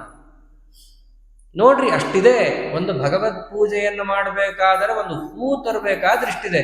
ದಾಸರಾಯರು ಅದಕ್ಕೆ ನಮ್ಮನ್ನ ನೋಡಿ ಹಾಡು ಮಾಡಿದ್ರು ಅನ್ಸುತ್ತೆ. ಒಂದು ಹಾಡಿದೆ, ಹೂವ ತರುವರ ಮಲೆಗೆ ಹುಲ್ಲ ತರುವ. ಅಂದ್ರೆ ಅಷ್ಟು ಭಕ್ತಿಯಿಂದ ಏನಾದ್ರೂ ನೀವು ಹೂ ತಂದ್ರೆ ನಿಮ್ಮ ಮನೆಗೆ ಹುಲ್ ತಂದು ಹಾಕೋನ್ ಹೇಗಿರ್ಬೇಕು, ನಿಮ್ಮ ಮನೇಲಿ ಹಾಕಿ ಬಿಟ್ಟಿರ್ತಾನೆ ದೇವರು ಅಂತ. ಅಷ್ಟು ದೇವರು ಅವನಿಗೆ ಅನುಗ್ರಹ ಮಾಡ್ತಾನೆ, ಸುಲಭನಾಗ್ತಾನೆ ಅಂತ. ಹೂ ತರೋದು ಕಷ್ಟ ಇದೆ. ಅದಕ್ಕೆ ಮಧ್ವಿಜಯದಲ್ಲೂ ಏನಂದ್ರು, ರಾಮಾರ್ಚನೆಯೋ ನಯತಃ ಪ್ರಸೂನಂ ದ್ವಾಭ್ಯಾಂ ಕರಾಭ್ಯಾಂ ಅಭವತ್ ಪ್ರಯತ್ನ ಏಕೇನ ದೋಷ್ಣಾ ನಯತೋ ಗಿರೀಂದ್ರಂ ಸಂಜೀವನಾದ್ಯಾಶ್ರಯಮಸ್ಯ ನಾಭೂ. ಸಂಜೀವಿನಿ ಪರ್ವತ ಒಂದು ಕೈಯಲ್ಲಿ ಎತ್ಕೊಂಡ್ಬಂದ್ಬಿಟ್ರು ಆರಾಮಾಗಿ ಹನುಮಂತ ದೇವರು. ಆದ್ರೆ ರಾಮದೇವರಿಗೆ ಪೂಜೆಯ ಕಾಲದಲ್ಲಿ ಹೂ ತರಬೇಕಾದ್ರೆ ಬಹಳ ಕಷ್ಟ ಆಯ್ತು. ಎರಡೆರಡು ಕೈ ಬಳಸ್ತಾ ಇದ್ದಾರೆ. ಯಾಕೆ? ಹೂವಿನ ವಾಸನೆ ತಗೋಬಾರ್ದು. ಅಲ್ಲಿಂದ ಪ್ರಾರಂಭ ಆಗುತ್ತೆ. ನಾವು ಹೂ ತಗೊಳ್ಳೋದೇ ವಾಸನೆ ಚೆನ್ನಾಗಿದೆ ಅಂತ ಆ ಸ್ಥಿತಿಯಲ್ಲಿ ನಾವು ಬಂದಿರ್ತೀವಿ. ಹೂ ಸಹಿತ ದೇವರಿಗೆ ಏರ್ಸಕ್ ಬರಲ್ಲ. ದೇವ್ರ ಮುಂದೆ ನಾವು ಇಷ್ಟುದ್ದ ಲಿಸ್ಟಿಟ್ಟಿರ್ತೀವಿ ನಾವು ಮಾಡುವಂತಹ ಪೂಜಾ. ಆದ್ರೆ ದೇವ್ರಿಗೆ ಮಾಡ್ತೀವಿ, ದೇವ್ರು ತಗೋತಾನೆ ಅಂತ ಅನ್ನೋ ಭಾವನೆಯಲ್ಲಿ ಇರ್ತೀವಿ. ಯಾಕೆ? ತದಹಂ ಭಕ್ತ್ಯುಪಹೃತಂ ಅಶ್ನಾಮಿ ಪ್ರಯತಾತ್ಮನಃ. ಹಂಗೆ ಮಾಡಬೇಕು ಅಂತ ತಾತ್ಪರ್ಯ ಅಲ್ಲ. ಒಂದು ವೇಳೆ ಪ್ರಮಾದಾತ್ ಜ್ಞಾತವಾಗಿ ಏನಾದರೂ ದೋಷಗಳಾಗಿದ್ದರೆ ಆಗಿದ್ದೇನು ಹಾಗೇ ಇರುತ್ತೆ. ಸ್ವಾಮಿನ ನಮ್ಮ ಕೈಲಿ ಆಗೋದು ಇಷ್ಟೇ ನಮ್ಮ ಸಾಮರ್ಥ್ಯ ಇರೋದು. ನೀನು ನಿನ್ನ ಒಂದು ದಯಾಳುತ್ವವನ್ನು ನನ್ನ ಮೇಲೆ ಬೀರಿ ಈ ಎರಡು ದೂರ್ವ, ಎರಡು ಹೂವು. ಟೀಕಾರಾಯರು ಈ ಮಾತೆ ಅಂದಿರೋದು. ನಹೀಂದಿರಾರಾಧ್ಯ ಪದೋ ಮುಕುಂದ ದೂರ್ವಾಂಕುರೈರ್ಮಂದ ಧನೈರ ಪೂಜ್ಯ. ಲಕ್ಷ್ಮೀದೇವಿ ಸಕಲ ಸಂಪತ್ತಿಗೂ ಅಭಿಮಾನಿಯಾದ ದೇವತೆ ಅವನ ಪಾದವನ್ನು ಒತ್ತುತ್ತಾ ಇದ್ದಾಗ ನಾನು ತಗೊಂಡು ಹೋಗಿ ಸ್ವಾಮಿನ ಎರಡು ದೂರ್ವ ತಂದಿದ್ದೀನಿ, ನೀ ತಗೋತೀಯ ಅಂತಂದ್ರೆ ದೇವರು ತಗೋತೀನಿ ಕೊಡು ಅಂತಾನೆ. ಯಾಕೆ? ದಯಾಲು. ಅಷ್ಟು ಭಕ್ತರು ಏನು ತಂದುಕೊಟ್ರು ತಗೋತೀನಿ ಅಂತಾನೆ. ಅಂಥ ಕಾರುಣ್ಯ ಮೂರ್ತಿಯಾದ ಪರಮಾತ್ಮ ತಾನಂತ ಇದ್ದಾನೆ, ಪತ್ರಂ ಪುಷ್ಪಂ ಫಲಂ ತೋಯಂ ಯೋಮೇ ಭಕ್ತ್ಯಾ ಪ್ರಯಚ್ಛತಿ. ಅಥವಾ ಆಧ್ಯಾತ್ಮಿಕ ಅರ್ಥವನ್ನೇ ನೋಡೋದಾದರೆ ಪತ್ರ ಅಂದ್ರೆ ಏನು? ಛಂದಾಂಸಿ ಯಸ್ಯ ಪರ್ಣಾನಿ. ಪತ್ರ ಅಂದ್ರೆ ಎಲೆ. ಜಗದ್ವೃಕ್ಷಕ್ಕೆ ಎಲೆ ಅಂತಂದ್ರೆ ಯಾವುದು? ವೇದಶಾಸ್ತ್ರಗಳು. ಪರಮಾತ್ಮನ ಎದುರಿಗೆ ವೇದಶಾಸ್ತ್ರವನ್ನ ಪಾರಾಯಣ ಮಾಡೋದು ಅಥವಾ ಪ್ರವಚನವನ್ನು ಮಾಡೋದಿದೆಯಲ್ಲ, ಇದನ್ನ ಪತ್ರ ಸಮರ್ಪಣೆ ಅಂತಾರೆ. ಅದಕ್ಕೆ ಹಾಡಲ್ಲಿ ಏನಿದ್ದು ವೇದ ಪಾರಾಯಣ ಪ್ರಿಯನ ಅಂತಾರೆ. ಶಾಸ್ತ್ರಗಳನ್ನ ಪಾಠ ಪ್ರವಚನವನ್ನ ಮಾಡೋದು ಅಂತಂದ್ರೆ ಅದು ದೇವರಿಗೆ ಪತ್ರವನ್ನ ಏರಿಸಿದಂತೆ. ಪುಷ್ಪ ಅಂತಂದ್ರೆ ಗೊತ್ತಿದೆ, ಭಾವಪುಷ್ಪಗಳು ಅಂತ 8. ಅಹಿಂಸಾ ಪ್ರಥಮಂ ಪುಷ್ಪಂ ಅಂತ ಪ್ರಾರಂಭ ಆಗುತ್ತೆ. ಈ ಹೂವನ್ನು ದೇವರಿಗೆ ಏರಿಸಬೇಕು. ಫಲಂ ಅಂತಂದ್ರೆ ಫಲವನ್ನ ದೇವರಿಗೆ ಸಮರ್ಪಣೆ ಮಾಡಬೇಕು. ಏನು ಬಂದಿರ್ತದೋ ನಮ್ಮ ಯೋಗ್ಯತೆಗೆ ತಕ್ಕಂತೆ, ಸ್ವಾಮಿ ಇದು ನಿನ್ನ ಅಧೀನ, ನಿನ್ನಿಂದಾಗಿ ಬಂದದ್ದು ಅನ್ನುವ ಭಾವನೆಯನ್ನು ಇಟ್ಕೊಂಡಿರ್ಬೇಕು. ತೋಯಂ ಅಂತಂದ್ರೆ ತಸ್ಮಿನ್ನಪೋ ಮಾತರಿಶ್ವಾ ದಧಾತಿ. ಬಂದದ್ದೆಲ್ಲವೂ ಭಗವಂತನದ್ದೇ ಅಂತ ಚಿಂತನೆ ಮಾಡೋದು ಫಲ. ಆದರೆ ಮಾಡುವ ಕರ್ಮವನ್ನ ಸಮರ್ಪಣೆ ಮಾಡೋದಿದೆಯಲ್ಲ, ಅದೇ ನೀರು. ಕರ್ಮ ಸಮರ್ಪಣೆಯನ್ನ ತೋಯ ಅಂತ ಕರೀತಾರೆ. ಶಾಸ್ತ್ರದಲ್ಲಿ ಆಪಹ, ನೀರನ್ನ ಮಾತರಿಶ್ವ ಸಮರ್ಪಣೆ ಮಾಡ್ತಾನೆ ಅಂತಿರೋದು. ಇದೆಲ್ಲ ಆಧ್ಯಾತ್ಮಿಕ ಅರ್ಥ ಇದೆ. ಇದನ್ನ ಮಾಡಬೇಕು ಅಂತ ಪರಮಾತ್ಮ ತಿಳಿಸ್ತಾನೆ. ಈ ರೀತಿಯಾಗಿ ಭಕ್ತಿಯಿಂದ ಏನು ತಂದು ಕೊಟ್ಟರು ನಾ ತಗೋತೀನಿ. ಗಜೇಂದ್ರ ಕೊಟ್ಟಿದ್ದೇನು? ಪುಷ್ಪ. ಹೀಗೆ ನಾವು ನೋಡ್ತಾ ಹೋದ್ರೆ ಒಂದೊಂದು ಚರಿತ್ರೆಯಲ್ಲಿ ಒಂದೊಂದು ರೀತಿಯಾದಂತಹ ಅಂಶಗಳು ನಮಗೆ ಸಿಗುತ್ತೆ. ಚೋಳದಾಸ ಕೊಟ್ಟಿದ್ದೇನು? ಪತ್ರ. ಚೋಳರಾಜ ಅವನ ರಾಜ್ಯದಲ್ಲಿ ಒಂದು ಎಲ್ಲ ಕಾರ್ತಿಕ್ ಮಾಸ ಮಹಾತ್ಮೇಲೆ ಬರುತ್ತೆ. ತುಳಸಿ ಪತ್ರ ತಂದು ಕೊಡ್ತಾನ ಅವನು. ದೊಡ್ಡ ಚೋಳರಾಜ ತಾನು ಮುತ್ತಿನ ಹಾರ ತಂದು ಕೊಡ್ತಾನೆ ಅನಂತ ಶಯನದ ಹತ್ರ. ಅವನು ತಂದುಬಿಟ್ಟು ದೊಡ್ಡ ಹಾರವನ್ನು ಹಾಕಿರ್ತಾನೆ. ಈ ಬ್ರಾಹ್ಮಣ ತಂದು ತುಳಸಿ ಹಾರ ಹಾಕ್ತಾನೆ. ರಾಜನಿಗೆ ಮೈಯೆಲ್ಲ ಕೆಂಪಾಗೋಗುತ್ತೆ. ನಾನು ತಂದು ಕೊಟ್ಟಿದ್ದೀನಿ ಹಾರ, ಅದನ್ನು ಬಿಟ್ಟು ಯಾವುದೋ ತುಳಸಿ ಹಾರ ಹಾಕ್ಬಿಟ್ಟಿದ್ದಾನೆ, ಅದು ನನ್ನ ಹಾರ ಮುಚ್ಚೋ ಹಂಗೆ ಹಾಕಿದ್ದಾನೆ ಅಂತ ಸಿಟ್ಟಿಗೆ ಹೇಳ್ತಾನೆ. ಇಬ್ಬರಿಗೂ ಜಗಳ ಆಗುತ್ತೆ. ಇಬ್ಬರು ಕೂಡ ಯೋಗ ಯಜ್ಞ ಯಾಗಕ್ಕೆ ಕೊಡ್ತಾರೆ. ಯಾರು ಮೊದಲು ಮೋಕ್ಷಕ್ಕೆ ಹೋಗ್ತಾರೆ ನೋಡೋಣ ಅಂತ. ಯಾರು ಹೋಗ್ತಾರೆ? ರಾಜ ಯಜ್ಞ ಮಾಡ್ದ, ಏನು ಪ್ರಯೋಜನ ಇಲ್ಲ. ಆ ಬ್ರಾಹ್ಮಣನನ್ನ ದೇವರು ಉದ್ಧಾರ ಮಾಡಿಬಿಡ್ತಾನೆ. ಯಾಕೆ? ಭಕ್ತ್ಯುಪಹೃತಂ ಪತ್ರಂ. ಅವನು ಭಕ್ತಿಯಿಂದ ತಂದ. ಚೋಳರಾಜ ಏನು ಕೆಟ್ಟವನಲ್ಲ, ಆದರೆ ಸ್ಪರ್ಧೆಯಿಂದ ಆತ ಕೂತ. ಆಧ್ಯಾತ್ಮಿಕ ಮಾರ್ಗದಲ್ಲಿ ಸ್ಪರ್ಧೆ ಒಳ್ಳೆಯದಲ್ಲ, ಅದನ್ನು ಅವನು ಮಾಡಿದ್ದ. ಇನ್ನ ಪುಷ್ಪಂ, ಗಜೇಂದ್ರ ಏನು ಸಿಕ್ಕಿತ್ರಿ? ಅದೇ ಸರೋವರದಲ್ಲಿಂದ ಒಂದು ಪುಷ್ಪವನ್ನು ಒಗದ. ದೇವರು ತಗೊಂಡ. ಯಾಕೆ? ಭಕ್ತ್ಯುಪಹೃತಂ. ಫಲಂ ತೋಯಂ ವಿದುರ ಕೊಟ್ಟಿದ್ದೇನ್ರಿ, ಬಾಳೆಹಣ್ಣು ತಗೊಂಡ. ತೋಯಂ ನೀರು ಅಂದ್ರೆ ಅನೇಕ ಚರಿತ್ರೆಗಳಲ್ಲಿ ರಂತಿದೇವ ಮುಂತಾದವರು ನೀರು ಕೊಟ್ಟಿದ್ದು ಕಡೆಗೆ. ಹೀಗೆ ಯಾವ ಚರಿತ್ರೆಯನ್ನು ತಗೊಂಡ್ರೂ ಕೂಡ ಅವ್ರು ಕೊಟ್ಟಿದ್ದು ಏನೋ ಸ್ವಲ್ಪ ಅಂತ ಮೇಲ್ನೋಟ ಕಾಣಿಸಿದ್ರು ಕೂಡ ಅದರ ಒಳಗಿನ ಭಾವನೆ ಇದೆಯಲ್ಲ, ಬೆಟ್ಟದಷ್ಟು ಮೇರು ಪರ್ವತದಷ್ಟು ದೊಡ್ಡ ಭಾವನೆ ಇದೆ. ನಾನು ಅದಕ್ಕೆ ಮಹತ್ವ ಕೊಡ್ತೀನಿ, ಇಂತಹ ಭಕ್ತರಿಗೆ ನಾನು ಒಲಿತೀನಿ. ಇದೇ ಅಂಶದಲ್ಲಿನೇ ಒಂದು ಶ್ಲೋಕ ಬರುತ್ತೆ, ಅಬದ್ಧವಾಗಿ ಜಗತ್ತರ್ಥ ಮಾಡಿಕೊಂಡಿರೋ ಶ್ಲೋಕ ಇದೇನೆ. ಮಾಭಿ ಪಾರ್ಥವ್ಯಪಾಶ್ರಿತ್ಯ ಏಪಿ ಸ್ಯುಃ ಪಾಪಯೋನಯಃ ಸ್ತ್ರೀಯೋ ವೈಶ್ಯಾಸ್ತಥಾ ಶೂದ್ರಾಸ್ತೆಪಿ ಯಾಂತಿ ಪರಾಂಗತಿಂ ಕಿಂ ಪುನರ್ಬ್ರಾಹ್ಮಣ ಪುಣ್ಯ. ಇಷ್ಟೇ ಸಾಕು, ಇಷ್ಟರಲ್ಲೇ ವಿವಾದ ಇರೋದು. ಮುನೀಂದ್ರಲ್ಲೂ ಶ್ಲೋಕ ಚೆನ್ನಾಗಿದೆ. ವಿಷಯ ಇಷ್ಟಿರೋದಲ್ಲಿ ಪಾಪ ಯೋನಿಯಲ್ಲಿ ಬಂದ ಸ್ತ್ರೀಯರಾಗಲಿ ಶೂದ್ರರಾಗಲಿ ವೈಶ್ಯರಾಗಲಿ ಇವರು ನನ್ನನ್ನು ಉಪಾಸನೆ ಮಾಡಿದ್ರೆ ಉದ್ಧಾರ ಆಗ್ತಾರೆ ಅಂತಿದ್ದಾಗ, ಪುಣ್ಯ ಯೋನಿಯಲ್ಲಿ ಬಂದಂತಹ ಬ್ರಾಹ್ಮಣರು ಕ್ಷತ್ರಿಯರು ಉದ್ಧಾರ ಆಗ್ತಾರೆ ಅಂತ ಹೇಳಬೇಕಾ ಅಂತ ದೇವರು. ಇಲ್ಲೆಲ್ಲೂ ವರ್ಣದ ಪ್ರಸ್ತಾಪ ದೇವರು ಮಾಡಿಲ್ಲ. ಪಾಪ ಯೋನಿ ಪುಣ್ಯಾಹ ಅನ್ನೋ ಶಬ್ದ ಬಳಸಿರೋದು. ಇದಕ್ಕೆ ಅರ್ಥ ಏನು ಅಂತ ನಾವು ನೋಡಬೇಕು. ವರ್ಣದ್ವೇಷನೋ ಅಥವಾ ಲಿಂಗದ್ವೇಷನೋ ಇಲ್ಲಿ ಪರಮಾತ್ಮ ಮಾಡಿದ್ದಾನಂತ ಕೆಲವರ ಆಪಾದನೆ. ಆದರೆ ವಸ್ತುತಃ ಪಾಪಯೋನಿ ಅಂದ್ರೆ ಏನು? ಅಸ್ವಾಭಾವಿಕವಾದ ಉತ್ಪತ್ತಿ. ಪುಣ್ಯಯೋನಿ ಅಂದ್ರೇನು? ಸ್ವಾಭಾವಿಕವಾಗಿ ಹುಟ್ಟಿದ್ದು. ವಸ್ತುತಃ ಬ್ರಾಹ್ಮಣನೇ, ಆದರೆ ಏನೋ ಒಂದು ಶಾಪದಿಂದಾಗಿ ಆತ ಶೂದ್ರ ಯೋನಿಯಲ್ಲಿ ಬರಬೇಕಾಯಿತು. ಆದರೆ ಶೂದ್ರ ಯೋನಿಯಲ್ಲಿ ಬಂದಿದ್ದಾನಂತ ಹೇಳಿ ದೇವರವನನ್ನು ದೂಷಣೆ ಮಾಡ್ತಾನ? ಇಲ್ಲ. ಆತ ಉಪಾಸನೆಯನ್ನು ಮಾಡಿದಾಗ ಪರಮಾತ್ಮ ಅವನನ್ನು ಉದ್ಧಾರ ಮಾಡ್ತಾನೆ. ಅಂದ್ರೆ ಬ್ರಾಹ್ಮಣರಿಗೆ ಪಾಪಯೋನಿತ್ವನೇ ಇಲ್ವಾ? ಬೇಕಾದಷ್ಟಿದೆ. ರಾಮಾಯಣದಲ್ಲೇ ಬರುತ್ತೆ. ನಾಯಿಗೆ ಕಲ್ಲು ಹೊಡೆದಾಗ ಬ್ರಾಹ್ಮಣ ರಾಮದೇವ್ರ ಮುಂದೆ ಹೋಗಿ ನಿಲ್ತಾನೆ. ರಾಮದೇವ್ರಂತಾರೆ, ನೀನೇ ಹೇಳ್ಬಿಡು ಏನು ಶಿಕ್ಷೆ ಕೊಡ್ಲಿ ಅವನಿಗೆ ಅಂತ ಕೇಳ್ತಾರೆ. ಆ ನಾಯಿ ಹೇಳಿದ್ದೇನು? ಈ ಬ್ರಾಹ್ಮಣನಿಗೆ ನಾನು ಹೇಳಿದ ನೀ ಶಿಕ್ಷೆ ಕೊಡೋದಾದರೆ ಪ್ರಭು ಇಂಥದ್ದು ಕೊಡು. ಕಾಲೇಂದರೇಶ್ವರ ಅಂತ ಒಂದು ಬೆಟ್ಟ, ಅಲ್ಲಿ ಒಂದು ದೊಡ್ಡ ರುದ್ರದೇವರ ದೇವಸ್ಥಾನ ಇದೆ. ಅಲ್ಲಿ ಈತನನ್ನ ಪ್ರಧಾನ ಅರ್ಚಕನನ್ನಾಗಿ ಮಾಡು ಅಂತ ಕೇಳುತ್ತೆ. ಯಾಕೆ ಕೇಳುತ್ತೆ ಗೊತ್ತು? ಆ ನಾಯಿಗೆ ನನಗೆ ಅದರಿಂದಲೇ ಈ ಅವಸ್ಥೆ ಬಂದಿದೆ ಅಂತ ಹೇಳುತ್ತದು. ಅಲ್ಲಿಗೆ ಹೋಗಿ ನಮ್ಮ ದುರಾಸೆ ಅಂದ್ರೆ ಆ ನಾಯಿ ಏನೂ ತಪ್ಪು ಮಾಡಿರಲ್ಲ ಅಂದ್ರೂ ಕೂಡ ಆ ನಾಯಿಗೆ ಅವನೇನೋ ಒಂದು ಶಿಕ್ಷೆಯನ್ನು ಕೊಡುವಂತೆ ಕಲ್ಲು ಎಸೆಯುವಂತಹ ದುಷ್ಪ್ರವೃತ್ತಿ ಮಾಡಿದಾನೆ ಅಂತಂದ ಮೇಲೆ ಅಲ್ಲಿ ಎಷ್ಟು ಮಾಡಬಹುದು? ಅಧಿಕಾರ ಇರುತ್ತೆ, ದುಡ್ಡಿರುತ್ತೆ, ಹೇಳೋರಿಲ್ಲ ಕೇಳೋರಿಲ್ಲ. ಎಷ್ಟೆಷ್ಟು ಕೆಟ್ಟ ಕೆಲಸ ಮಾಡಬಹುದು ಅಷ್ಟೆಲ್ಲ ಕೆಟ್ಟ ಕೆಲಸ ಅವನು ಮಾಡಿದ್ಮೇಲೆ ಅವನು ಅನುಭವಿಸ್ಲಿ. ಅಲ್ಲಿ ಅವನಿಗೆ ಮುಂದೆ ಏನೋ ಮಹಾಂತ ಪದವಿ ಸಿಕ್ತಲ್ಲ, ಅದು ಪಾಪಯೋನಿಯಾದ ಬ್ರಾಹ್ಮಣ ಶರೀರ. ಅದೇ ರೀತಿಯಾಗಿ ಪಾಪವನ್ನ ಮಾಡಿ ಪಡೆದ ಸ್ತ್ರೀ ಶರೀರ, ಪಾಪವನ್ನ ಮಾಡಿ ಬಂದಂತಹ ಶೂದ್ರ ಶರೀರ, ವೈಶ್ಯ ಶರೀರ, ಇವೆಲ್ಲ ಬಂದಾಗಲೂ ಅಯ್ಯೋ ದೇವ್ರನ್ನ ಹೇಗೆ ನಾವು ಪೂಜಿಸೋದಪ್ಪ ಅನ್ನೋ ಒಂದು ಚಿಂತೆಯನ್ನ ಬಿಟ್ಟು, ಒಂದು ವೇಳೆ ಅವನನ್ನು ನೀವೇನಾದರೂ ಉಪಾಸನೆ ಮಾಡಿದ ಪಕ್ಷದಲ್ಲಿ ತೇಪಿಯಾಂತಿ ಪರಾಂಗತಿ, ಅಷ್ಟು ಪರಮಾತ್ಮ ಭಕ್ತಿಗೆ ಮಹತ್ವವನ್ನು ಕೊಡ್ತಾನೆ. ಹೀಗಿದ್ದಾಗ ಕಿಂ ಪುನರ್ ಬ್ರಾಹ್ಮಣ ಪುಣ್ಯ, ಒಂದು ವೇಳೆ ಪುಣ್ಯ ಮಾಡಿ ಬ್ರಾಹ್ಮಣನೇ ಆಗಿದ್ದಪ್ಪ, ಪುಣ್ಯ ಮಾಡಿ ಕ್ಷತ್ರಿಯ ಆಗಿದ್ದ, ಪುಣ್ಯ ಮಾಡಿ ಶೂದ್ರಾದಿಗಳಲ್ಲಿ ಬಂದಿದ್ದ, ಪುಣ್ಯ ಮಾಡಿ ಒಳ್ಳೆ ಸ್ತ್ರೀಯಾಗಿ ಹುಟ್ಟಿದ್ಲು, ಸತ್ಕುಲ ಪ್ರಸೂತಳಾಗಿ ಹುಟ್ಟಿದ್ಲು, ಇನ್ನೇನು ಹೇಳೋದಿದೆ ಅವರ ವಿಷಯವನ್ನ? ಆದ್ದರಿಂದ ಪಾಪವನ್ನ ಮಾಡಿ ಶಾಪಾದಿಗಳನ್ನ ಪಡೆದು ಯಾವುದೋ ದುಷ್ಟ ಯೋನಿಯಲ್ಲಿ ಬರುವುದಕ್ಕೆ ಹೆದರದೆ ಭಕ್ತಿಯನ್ನ ಮಾಡಿದರೂ ಅವರನ್ನ ಕಾಪಾಡ್ತೀನಿ ಅಂತಿದ್ದಾಗ ಪುನಃ ಇನ್ನೇನು ಹೇಳೋದಿದೆ? ಈ ತಾತ್ಪರ್ಯದಲ್ಲಿ ಪರಮಾತ್ಮ ಹೇಳಿರೋದಲ್ಲಿ ಶಬ್ದವೂ ಕೂಡ ಹಾಗೆ ಇಟ್ಟಿದ್ದಾನೆ. ಏಪಿಸ್ಯು ಪಾಪಯೋನಯ ಸ್ತ್ರೀಯ, ಪಾಪಯೋನಯ ಶೂದ್ರ, ಪಾಪ ಮಾಡಿ ಹುಟ್ಟಿದಂತಹ ಸ್ತ್ರೀಯರು, ಪಾಪ ಮಾಡಿ ಹುಟ್ಟಿದಂತಹ ಶೂದ್ರರು, ಇಷ್ಟನ್ನು ಇಲ್ಲಿ ಹೇಳಿರೋದು ಪರಮಾತ್ಮ. ಇವರೇ ಹೀಗಿದ್ದಾಗ ಕಿಂಪುನರ್ ಬ್ರಾಹ್ಮಣ ಪುಣ್ಯ ಭಕ್ತ ರಾಜರ್ಷಯ ಪರೆ. ಹೀಗ ಪರಮಾತ್ಮ ತನ್ನ ಭಕ್ತಿಯ ಮಹತ್ವವನ್ನ ಅಲ್ಲಿ ತಿಳಿಸ್ತಾ, ಈ ಭಕ್ತಿಯಿಂದ ಕೂಡಿಕೊಂಡು ಧ್ಯಾನವನ್ನು ಮಾಡಬೇಕು. ಧ್ಯಾನ ಅಂತ ಮಾಡಬೇಕಾದರೆ ಒಂದು ಪ್ರತೀಕ ಬೇಕಲ್ಲ. ಇದನ್ನೇ ಏನಂತಾರೆ? ಭಗವತ್ ಸನ್ನಿಧಾನೋಪೇತವಾದ ಸ್ಥಳ ಅಂತ ಕರೀತಾರೆ. ಇದನ್ನೇ ವಿಭೂತಿ ರೂಪ ಅಂತ ಕೂಡ ಕರೀತಾರೆ. ಒಬ್ಬೊಬ್ಬರಿಗೆ ಒಂದೊಂದು ವಿಭೂತಿ ರೂಪಗಳು ಅಂತಿರುತ್ತೆ. ವಿಭೂತಿ ಅಂದ್ರೆ ಏನು? ಸಾಮಾನ್ಯವಾಗಿ ವಿಭೂತಿ ವಿಶಿಷ್ಟವಾದ ಆವಾಸ ಸ್ಥಾನ ಅಂತ ಅರ್ಥ.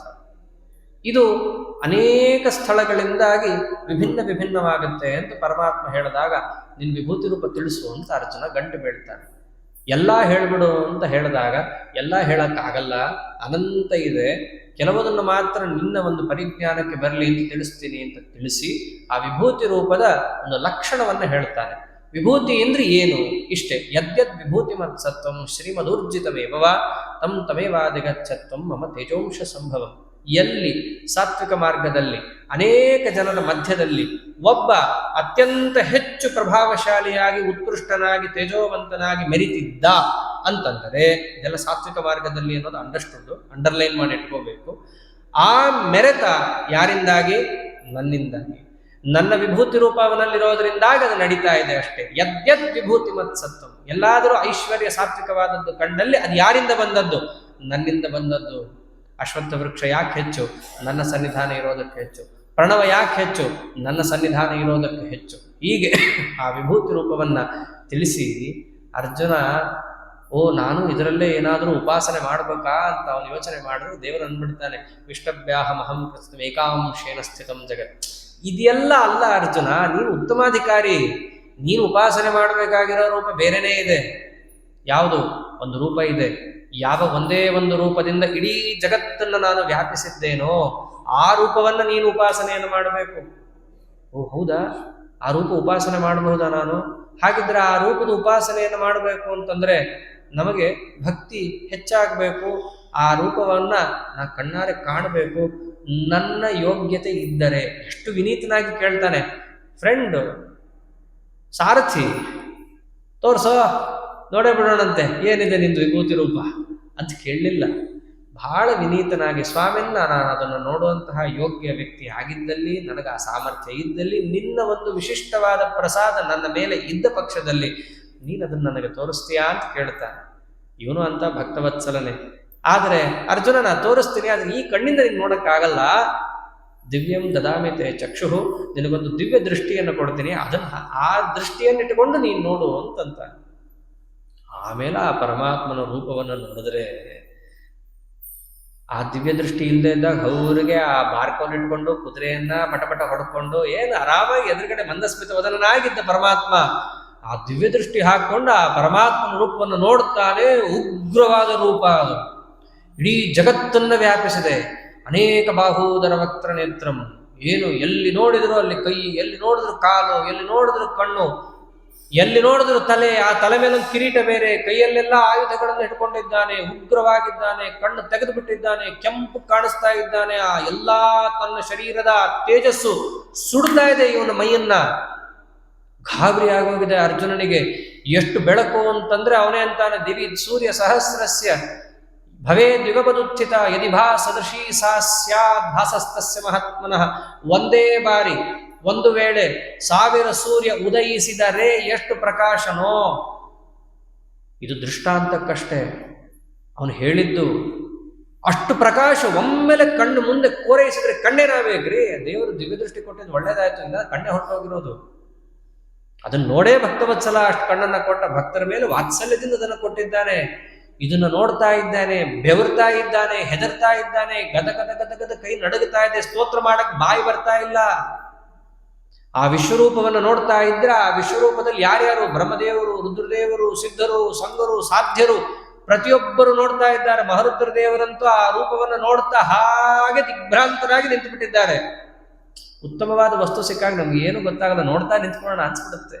ಲೋಕದಲ್ಲಿರೋ ವಸ್ತುಗಳೆಲ್ಲ ನೋಡಿದ್ರೆ ಸಾಕು ಅನ್ಸುತ್ತೆ. ಅವನ ಅಂಥ ವಸ್ತುನೇ ನೋಡುತ್ತಿದ್ರೆ ನೋಡ್ತಾನೆ ಇರಬೇಕು. ಆಶ್ಚರ್ಯ ರತ್ನೇ ಶ್ವದಿಕಂ ಜಗತ್ರಯೇ ಪ್ಯಾಶ್ಚರ್ಯಂ ಆಶ್ಚರ್ಯ ಮಹೋ ಮುಹುರ್ಮುಹು ಸೌಂದರ್ಯ ಸಾರೈಕರ ಸಂಭ್ರಮಾಪತೆ ರೂಪಂ ಸದಾನಂದಯತಿ ಮೋಕ್ಷಿಣಃ.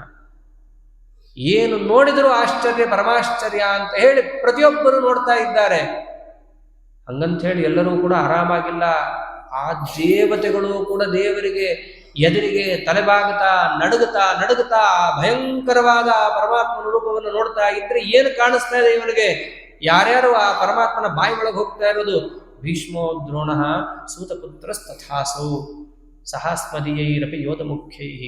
ಆ ಪರಮಾತ್ಮನ ಬಾಯಿಯನ್ನು ತೆಗೆತಾ ಅದರಿಂದ ಜಿಹ್ವಾದಿಂದ ಏನು ಬೆಂಕಿಯ ಗುಂಡೆಗಳು ಹೊರಗೆ ಸುರಿತಾ ಇರೋಣ, ಅದರೊಳಗೆ ಪರಮಾತ್ಮ ಎಲ್ಲರನ್ನ ಎಳ್ಕೊಳ್ತಾ ಇದ್ದಾನೆ. ಹೇಗೆ ಒಂದು ಬೆಂಕಿಯಲ್ಲಿ ಅಗ್ನಿಯ ಒಂದು ದೊಡ್ಡ ಜ್ವಾಲೆಯಲ್ಲಿ ಪತಂಗಗಳು ತಾವಾಗೇ ಹೋಗಿ ಹೇಗೆ ಬೀಳಬೇಕು, ಹಾಗೆ ಪರಮಾತ್ಮನ ಬಾಯಲ್ಲಿ ತಾವೇ ತಾವಾಗಿ ಹೋಗ್ತಾ ಇದ್ದಾರೆ.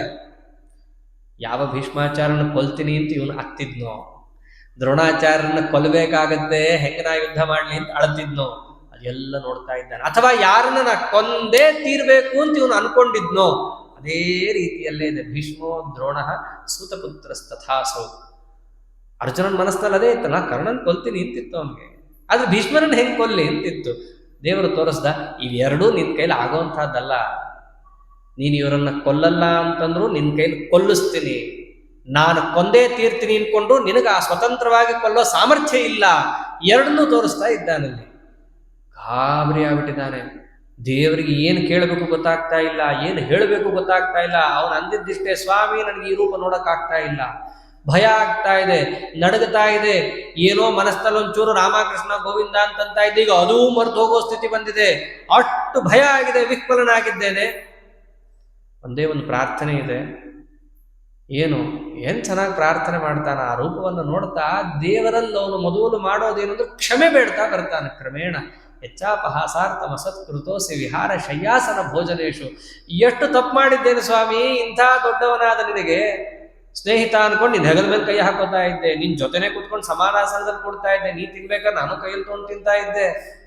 ಎಷ್ಟೋ ಸರ್ತಿ ಅಪಹಾಸ ಮಾಡಿದ್ದೀನಿ, ಅವಮಾನ ಮಾಡಿದ್ದೀನಿ, ನಡೆದಾಡ್ಬೇಕಾದ್ರೆ ಅಗೌರವ ತೋರಿಸಿದ್ದೀನಿ. ಇಷ್ಟಾದ್ರೂ ನಿನ್ನೆಲ್ಲ ಅಪರಾಧವನ್ನು ಹೊಟ್ಟೆಯಲ್ಲಿ ಹಾಕೊಂಡು ನನ್ನ ಮೇಲಿಷ್ಟು ಅನುಗ್ರಹ ಬೀರಿ ನಿನ್ನ ವಿಶ್ವರೂಪ ಏನೋ ಕೇಳದೆ ಅಂತೇಳಿ ನನಗೆ ಆ ದಿವ್ಯ ದೃಷ್ಟಿ ಬೇರೆ ಕೊಟ್ಟು ತೋರಿಸ್ತಾ ಇದ್ದೀಯಾ. ಪಿತಾಸಿ ಲೋಕಸ್ಯ ಚರಾಚರಸ್ಯ.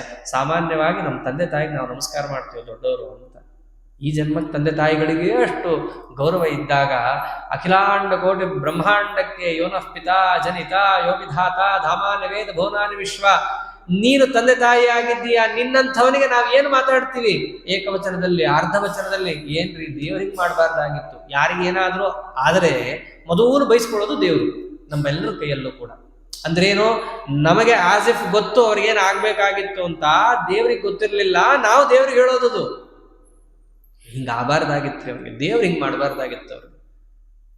ಇಷ್ಟೆಲ್ಲ ಲಘುವಾಗಿ ಮಾತಾಡ್ಬಿಡ್ತೇವೆ ಸ್ವಾಮಿ. ತುಂಬಾ ಅಪರಾಧ ಮಾಡಿದ್ದೇನೆ, ಒಂದೇ ಒಂದು ನಿನ್ನ ಎದುರಿಗೆ ತತ್ಕ್ಷಾಮೆಯೇ, ಅದನ್ನೆಲ್ಲ ಕ್ಷಮಾ ಮಾಡೋ ಸ್ವಾಮಿ. ಇಷ್ಟನ್ನೇ ನಾವು ಕೇಳ್ಬೋದು. ನಮ್ಮ ತಂದೆಗೆ ನಾವು ಬಹುವಚನ ಹಾಕ್ತೀವಿ, ತಾಯಿಗೆ ಬಹುವಚನ ಹಾಕ್ತೀವಿ, ಎಲ್ಲರಿಗೂ ಬಹುವಚನ ಹಾಕ್ತೀವಿ. ನಿನ್ನಂಥ ಮಹಾನುಭಾವಿಗೆ ನಾವು ಏಕವಚನ ಹಾಕ್ಬಿಡ್ತೀವಿ. ಎಷ್ಟು ನಮ್ಮ ಒಂದು ಬುದ್ಧಿಮಾಂದ್ಯ, ಶಬ್ದ ದಾರಿದ್ರ್ಯ, ಅಜ್ಞಾನದ ಪರಾಕಾಷ್ಠೆ. ಅಷ್ಟಾದರೂ ನೀನು ನಮ್ಮನ್ನು ಬಿಡದೆ ನಮ್ಮನ್ನು ಕಾಪಾಡ್ತಾ ಇದ್ದೀಯಾ. ನಮ್ಮ ಎಲ್ಲ ಆಗು ಹೋಗುಗಳನ್ನು, ಯೋಗ ಕ್ಷೇಮವನ್ನು ನೀನು ನೋಡ್ತಾ ಇದ್ದೀಯಾ ಅಂತಂದ್ರೆ, ನಿನ್ನ ಕರುಣೆಗೆ ಒಂದು ಚೂರು ನಾವು ಮಿತಿಯನ್ನು ಹೇರ್ಲಿಕ್ಕೆ ಸಾಧ್ಯವೇ ಇಲ್ಲ. ಅಷ್ಟು ದೊಡ್ಡ ವಸ್ತು ಇದ್ದೀಯಾ. ಆದರೂ ಒಂದು ಪ್ರಾರ್ಥನೆ, ಇದೆಲ್ಲ ಕ್ಷಮೆ ಮಾಡುವಂತ ಆಗಿದ್ದು ಒಂದಾದರೆ, ಈ ರೂಪವನ್ನು ದಯವಿಟ್ಟು ಉಪಸಂಹಾರ ಮಾಡಿ ನನ್ನ ದಿವ್ಯ ದೃಷ್ಟಿಯನ್ನು ನೀನೇ ತಗೊಂಡು ವಾಪಸ್ಸು ಹಳೇ ರೂಪ ಇತ್ತಲ್ಲ ಅದನ್ನೇ ತೋರಿಸುವಂತ. ಆಗ್ತಾ ಇಲ್ಲ ನನಗೆ ನೋಡೋಕ್ಕೆ. ಅದೇನು ನಿಂದಿತ್ತಲ್ಲ ಚತುರ್ಭುಜ ರೂಪ, ಮಂದಸ್ಮಿತ ವದನನಾಗಿ, ನೀಲಮೇಘ ಶ್ಯಾಮನಾಗಿ, ಹುಡುಗಿ ಕುದುರೆಯನ್ನು ಪಟಪಟ ಹೊಡ್ಕೊಂಡು, ನಾ ಏನಾರ ಯದ್ವಾತದ್ದ ಮಾತಾಡೋ ನನ್ನ ತಲೆಗೊಂದಿಷ್ಟು ಹೊಡೆದು ಯುದ್ಧ ಮಾಡೋ ಅರ್ಜುನ ಅಂತ ಹೇಳಿ ಏನು ಪ್ರೀತಿಯಿಂದ ಹೇಳ್ತೀವಿ, ಅದೇ ಇರಲಿ. ಈ ನಿನ್ನ ರೂಪ ನೋಡೋಕ್ಕಾಗ್ತಾ ಇಲ್ಲ, ಯಾವುದಿದೆ ನಿನ್ನ ರೂಪ ತೋರಿಸ್ತಾ ಇರೋದು ಅಂತಂದಾಗ ಹೇಳ್ತಾನೆ, ಕಾಲೋಸ್ಮಿ ಲೋಕಕ್ಷಯ ಪ್ರವೃತ್ತ ಲೋಕಾನ್ ಸಮಾಹರ್ತು ಮಿಹ ಪ್ರವೃತ್ತ. ಈಗ ಇದೇನು ರೂಪವನ್ನು ನೋಡ್ತಿದ್ದೀಯಲ್ಲ, ಇದನ್ನೇ ಕಾಲ ಅಂತ ಕರೀತಾರೆ. ಎಲ್ಲರೂ ಕೂಡ ಇದರೊಳಗೆ ಬಂದು ನುಗ್ಗಬೇಕು ಒಂದಲ್ಲ ಒಂದು ದಿವಸ. ಯಾವ ಭೀಷ್ಮರನ್ನು ನೀ ಕೊಲ್ತೀನಿ ಅನ್ಕೊಂಡಿದ್ಯೋ, ನೀನು ಕೊಲ್ಲೋನಲ್ಲ, ಎಲ್ಲ ನಾನು ಕೊಲ್ಲೋನು. ಮಯೈವೇತೆ ನಿಹತಾ ಪೂರ್ವಮೇವ. ಇಂತಿಂಥವ್ರು ಇಂತಿಂಥ ದಿನ ಹೋಗುತ್ತಾರೆ ಅಂತ ನಾನು ನಿರ್ಣಯ ಮಾಡಾಗಿರುತ್ತೆ. ಆದರೆ ನಿನ್ನ ಕೆಲಸ ಎಷ್ಟು? ನಿಮಿತ್ತ ಮಾತ್ರ ಭವಸವ್ಯ ಸಾಚಿನ. ನೀನು ನಿಮಿತ್ತ ಅಷ್ಟೇ. ಆದ್ದರಿಂದ ನೀ ಕೊಲ್ಲೋನು ಅಲ್ಲ, ಅವರು ಕೊಲ್ಲಿಸ್ಕೊಳ್ಳೋರು ಅಲ್ಲ. ನಿನ್ನಲ್ಲಿ ನಿಂತು ಕೊಲ್ಲೋನು ನಾನೇ, ಅವರಲ್ಲಿ ನಿಂತು ಆ ಶರೀರವನ್ನು ಬಿಡಿಸೋನು ಕೂಡ ನಾನೇ. ಆದ್ದರಿಂದ ನೀನೇನು ತಲೆಯಲ್ಲಿ ಇಟ್ಕೊಂಡಿದ್ಯಲ್ಲ, ನಾವು ಗೆಲ್ತೀವೋ ಸೋಲ್ತೀವೋ, ಯುದ್ಧ ಸರಿನೋ ತಪ್ಪೋ, ಇದು ನಡೆಯೋದು ನಿಶ್ಚಿತ, ಯುದ್ಧ ಆಗೋದು ನಿಶ್ಚಿತ, ಅವರೆಲ್ಲ ಬೀಳೋದು ನಿಶ್ಚಿತ, ನಿನಗೆ ರಾಜ್ಯ ಬರೋದು ಎಲ್ಲವೂ ನಿಶ್ಚಿತ. ಸಂಶಯ ಬಿಡು. ತಸ್ಮಾತ್ ನೀನು ಎದ್ದೇಳು, ಯುದ್ಧ ಮಾಡು, ಯಶೋ ಲಭಸ್ವ. ನಿನಗದೆಲ್ಲವೂ ಕೂಡ ದೊರಕುತ್ತೆ.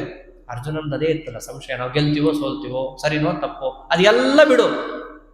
ನಿನಗೆ ನಾ ಹೇಳ್ತಾ ಇದ್ದೇನೆ, ನಿನಗೆ ಯಶಸ್ಸು ಸಿಗುತ್ತೆ, ಯುದ್ಧ ಮಾಡು ಅಂತ ಹೇಳಿದಾಗ ಆ ಪರಮಾತ್ಮನಿಗೆ ದೀರ್ಘದಂಡ ಪ್ರಣಾಮವನ್ನು ಮಾಡ್ತಾ, ಆ ವಿಭೂತಿ ರೂಪ, ವಿಶ್ವರೂಪ, ಅದನ್ನು ನೋಡ್ತಾ ಆನಂದದಿಂದ ಕೂತ್ಬಿಟ್ಟಿದ್ದಾನೆ. ಅದನ್ನು ನೋಡ್ತಾ ಮಾನವ ರೂಪವನ್ನು ನೋಡಿದಾಗ ಇನ್ನೂ ಖುಷಿ ಆಗೋಯ್ತು. ಅಂದರೆ ಇಷ್ಟು ದಿವಸ ನಮ್ಮ ಪಕ್ಕದಲ್ಲೇ ಓಡಾಡ್ತಿದ್ದಂತಹ ರೂಪ ಅದು ಬಹಳ ದೊಡ್ಡದಿದೆ. ನಾವು ಹೇಗಾಗೋ ತಿಳ್ಕೊಂಡ್ಬಿಟ್ಟಿದ್ದೀವಿ ಅಷ್ಟೇ. ಹೀಗೆ ಆ ಅರ್ಜುನ ಆ ಪರಮಾತ್ಮನನ್ನು ಅರ್ಥ ಮಾಡಿಕೊಂಡಾಗ ಒಂದು ಕಡೆಗೆ ಒಂದು ಕೇಳ್ತಾನೆ, ಹೌದು ಇಷ್ಟು ದೊಡ್ಡವನಿದೆಯಾ? ಅದ್ರ ಲೋಕದಲ್ಲಿ ಎರಡು ಥರ ಉಪಾಸನೆ ಮಾಡ್ತಾರೆ. ಕೆಲವರು ನಿನ್ನನ್ನು ಉಪಾಸನೆ ಮಾಡ್ತಾರೆ, ಕೆಲವರು ನಿನ್ನ ಹೆಂಡತಿನ ಉಪಾಸನೆ ಮಾಡ್ತಾರೆ. ಯಾರು ಉಪಾಸನೆ ಶ್ರೇಷ್ಠ ಅಂತ ಕೇಳ್ತಾರೆ. ಅವನ ಹೆಂಡತಿ ಅಂದ್ರೆ ಸಾಕ್ಷಾತ್ ಮಹಾಲಕ್ಷ್ಮಿ. ಅವಳು ಉಪಾಸನೆ ಶ್ರೇಷ್ಠನೋ ನಿನ್ನ ಉಪಾಸನೆ ಶ್ರೇಷ್ಠನೋ? ಅವಳು ಉಪಾಸನೆ ಮಾಡಿದ್ರೆ ಮೋಕ್ಷಕ್ಕೆ ಹೋಗಲ್ವಾ? ಕಾರಣ ಇಷ್ಟೇ, ವಿಷಯದಲ್ಲಿ ಆಸಕ್ತರಾದರೆ ಜಗತ್ತಿಗೆ ಬರ್ತಾರೆ. ವಿಷಯ ಎಲ್ಲ ಪ್ರಕೃತಿಯಿಂದ ಬದ್ಧ. ಅಪ್ರಾಕೃತನಾದ ನಿನ್ನನ್ನು ಉಪಾಸನೆ ಮಾಡೋದು ಪ್ರಕೃತಿಯಿಂದ ಮೋಚನಕ್ಕೆ ಕಾರಣ ಆಗತ್ತೆ ಅನ್ನೋದಾದಲ್ಲಿ, ನಿನ್ನ ಹೆಂಡತಿನೂ ಅಪ್ರಾಕೃತ ಚಿದಾನಂದಳು, ಮತ್ತು ಅವಳನ್ನು ಉಪಾಸನೆ ಮಾಡಿದ್ರು ಮೋಕ್ಷ ಸಿಗಬೇಕಲ್ಲ ಅಂತಂದಾಗ ದೇವರಂತಾನೆ ಸಿಗುತ್ತೆ, ಅವಶ್ಯವಾಗಿ ಸಿಗುತ್ತೆ. ನನ್ನ ಹೆಂಡತಿಯನ್ನ ನೀವು ಉಪಾಸನೆ ಮಾಡಿದರೂ ಮೋಕ್ಷ ಇದೆ. ಆದರೆ ಕ್ಲೇಶೋಧಿಕ ತರಸ್ತೇಷಾಂ ಅವ್ಯಕ್ತ ಸಕ್ತಚೇತಸಾಂ, ನನ್ನನ್ನು ನೀವು ಉಪಾಸನೆಯನ್ನು ಮಾಡೋಕ್ಕೂ ಲಕ್ಷ್ಮಿಯನ್ನ ನೀವು ಉಪಾಸನೆ ಮಾಡೋಕ್ಕೂ ವ್ಯತ್ಯಾಸ ಇದೆ. ನನ್ನ ಉಪಾಸನೆಯಲ್ಲಿ ನೀವು ಒಂಚೂರು ಪಾರು ಯದ್ವತತ್ವ ಆದರೆ ನಾನು ಸಹಿಸ್ಕೊಂಡ್ಬಿಡ್ತೀನಿ. ನಾನು ಪರಮದಯಾಳು, ಕ್ಷಮಾ ಸಮುದ್ರ, ಭಕ್ತವತ್ಸಲ, ಭಕ್ತಾಪರಾಧ ಸಹಿಷ್ಣು ಆಗಿರ್ತೀನಿ. ನನ್ನ ಹೆಂಡತಿ ಹಂಗಲ್ಲ, ಅವಳು ಬಹಳ ಸ್ಟ್ರಿಕ್ಟು. ಬರುತ್ತಲ್ಲ ನಾಳೆ ವರಮಹಾಲಕ್ಷ್ಮಿ, 5 ವರ್ಷ ಆಗಲೇಬೇಕು, ಮನೆಯಲ್ಲಿ ಹಿಂಗೆ ಆಗಬೇಕು, ಇಷ್ಟು ಅಲಂಕಾರ ಆಗಲೇಬೇಕು, ಆಗದೆ ಇದ್ರೆ ಏನೋ ಬಹಳ ಅನರ್ಥ ಆಗುತ್ತೆ ಎಲ್ಲ ಹಿಂದಿನವ್ರು ಹೇಳ್ಕೊಂಡು ಬಂದ್ಬಿಟ್ಟಿರ್ತಾರೆ. ಮತ್ತೆ ವರಮಹಾಲಕ್ಷ್ಮಿಗೆ ಅಷ್ಟೆಲ್ಲ ಮಾಡ್ತೀವಿ. ಅದೇ ದೇವ್ರದ್ದು ಏನಾದ್ರು ಬಂದ್ರೆ ವರಮಹಾಲಕ್ಷ್ಮಿ ಗಂಟು ಬಿದ್ದು ಮಾಡ್ತೀವಿ. ಯಾಕೆ? ಹಂಗಿದೆ ಆ ತತ್ವ, ಲಕ್ಷ್ಮೀ ತತ್ವ ಹಾಗಿದೆ. ಬಹಳ ಏನು ಸುಷ್ಟಾಚಾರ, ಸದಾಚಾರ, ಇಂದ್ರಿಯ ನಿಗ್ರಹ ಇವೆಲ್ಲ ಇದ್ದರೆ ಮಾತ್ರ ಲಕ್ಷ್ಮೀದೇವಿ ಒಲಿತಾಳೆ. ಅದು ನಿಜನೇ ಹೌದು. ದುಡ್ಡು ಬೇಕು ಅಂದ್ರೂ ಅಷ್ಟು ಕಷ್ಟಪಡಲೇಬೇಕು ಯಾರಾದ್ರೂ.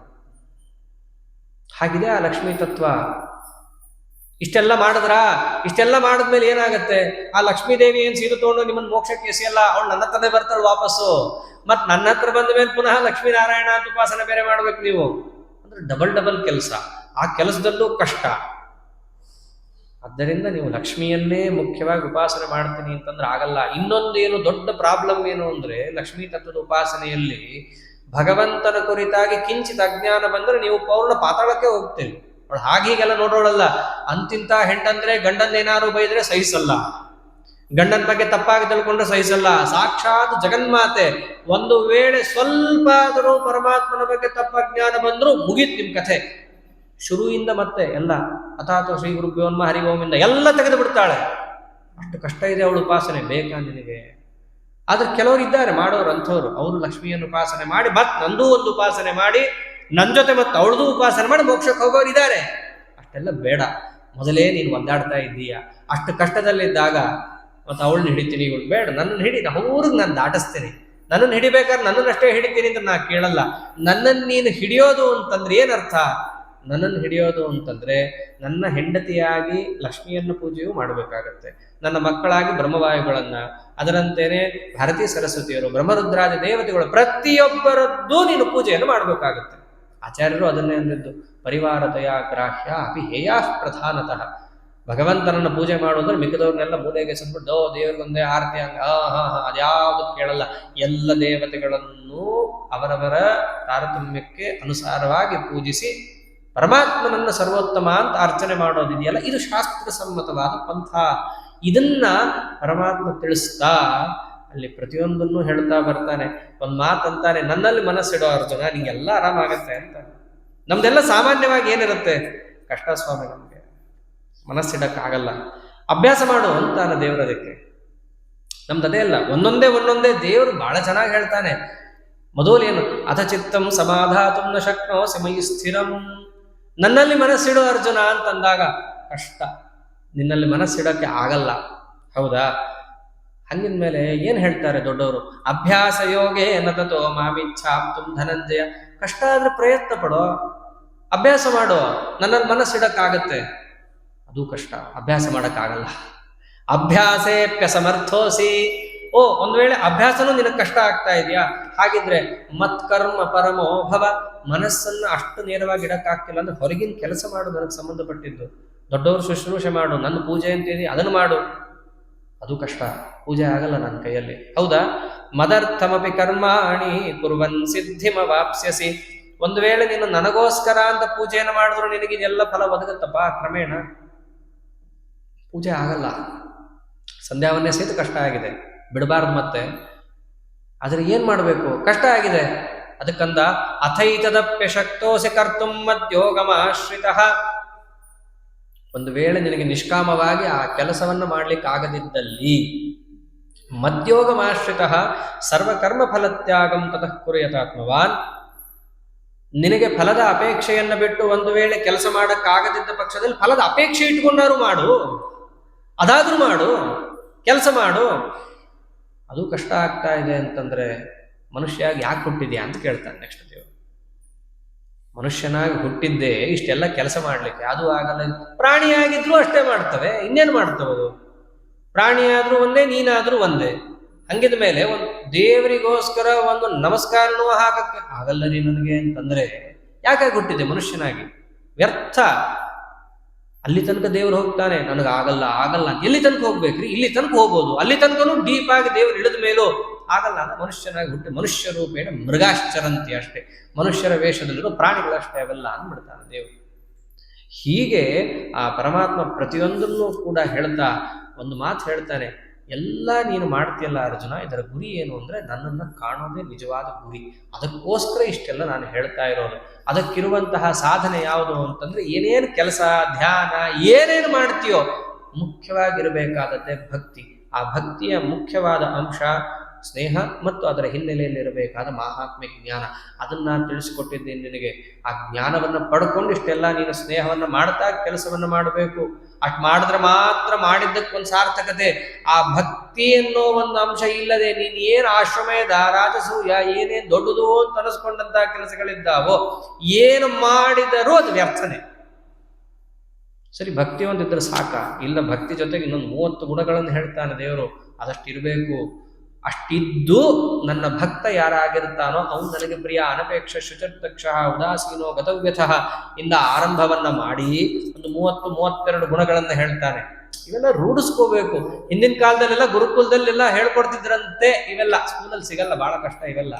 ಅವೆಲ್ಲ ಹೇಳ್ತಿದ್ರಂತೆ, ಅದಕ್ಕೆ ಒಳ್ಳೆ ಪ್ರಜೆಗಳಾಗ್ತಿದ್ರಂತೆ. ಇವಾಗಲೂ ಒಳ್ಳೆ ಪ್ರಜೆಗಳಾಗಬಹುದು ದೇವ್ರ ದಯೆಯಿಂದ. ಆದ್ರೆ ಇದ್ಯಾವುದು ಹೇಳ್ಕೊಡೋದು ಕಷ್ಟ ಇದೆ. ಇದೆಲ್ಲ ವಸ್ತುಸ್ಥಿತಿ.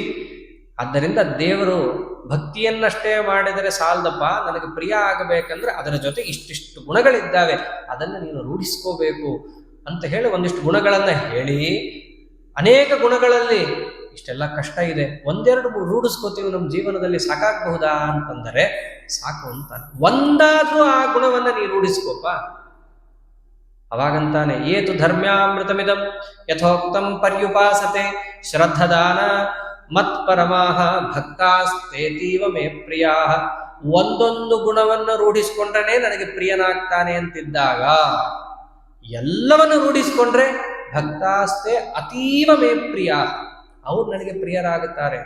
ಆದ್ದರಿಂದ ಭಕ್ತಿಯೊಟ್ಟಿಗೆ ಈ ಎಲ್ಲ ಸದ್ಗುಣಗಳು ಅದರೊಟ್ಟಿಗೆ ಕೂಡಿ ಮಾಡಿದಂತಹ ನಿಷ್ಕಾಮ ಕರ್ಮ ಯೋಗ ಅದು ಸನ್ಯಾಸಪೂರ್ವಕವಾಗಿದ್ದು ಭಗವತ್ ಸಮರ್ಪಣೆ ಅನ್ನೋದಾದಾಗ ಅದು ಪೂರ್ಣತೆಯನ್ನು ಪಡೆದು ಚಿತ್ತಶುದ್ಧಿ ಅನ್ನೋದು ಅವನಿಗೆ ಪ್ರಾಪ್ತವಾಗಿ ಧ್ಯಾನಾದಿಗಳಿಗೆ ಆತ ಅಧಿಕಾರಿಯಾಗಿ ನನ್ನನ್ನು ಆತ ಕಾಣಲಿಕ್ಕೆ ಸಮರ್ಥನಾಗ್ತಾನೆ ಅಂತ ಆ ಪರಮಾತ್ಮ ವಿಶೇಷವಾಗಿ ಬಹಳ ಚೆನ್ನಾಗಿ ತಿಳಿಸಿಕೊಟ್ಟಂತಹ ಅಂಶ.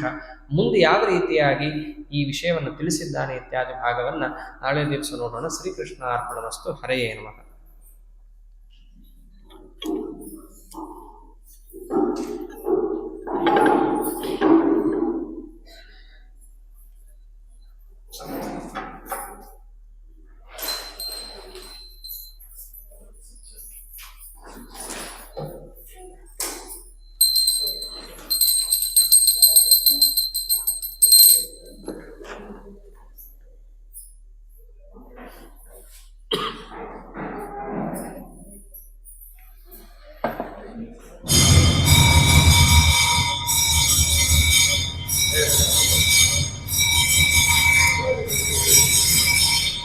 ನಾಳೆ ರಥೋತ್ಸವ ಇರೋದ್ರಿಂದ 6 ಗಂಟೆಯಿಂದ 7 ಗಂಟೆ ಉಪನ್ಯಾಸ. ಸ್ವಲ್ಪ ಮುಂಚೆ ಬರಬೇಕಾಗತ್ತೆ. 6ಕ್ಕೆ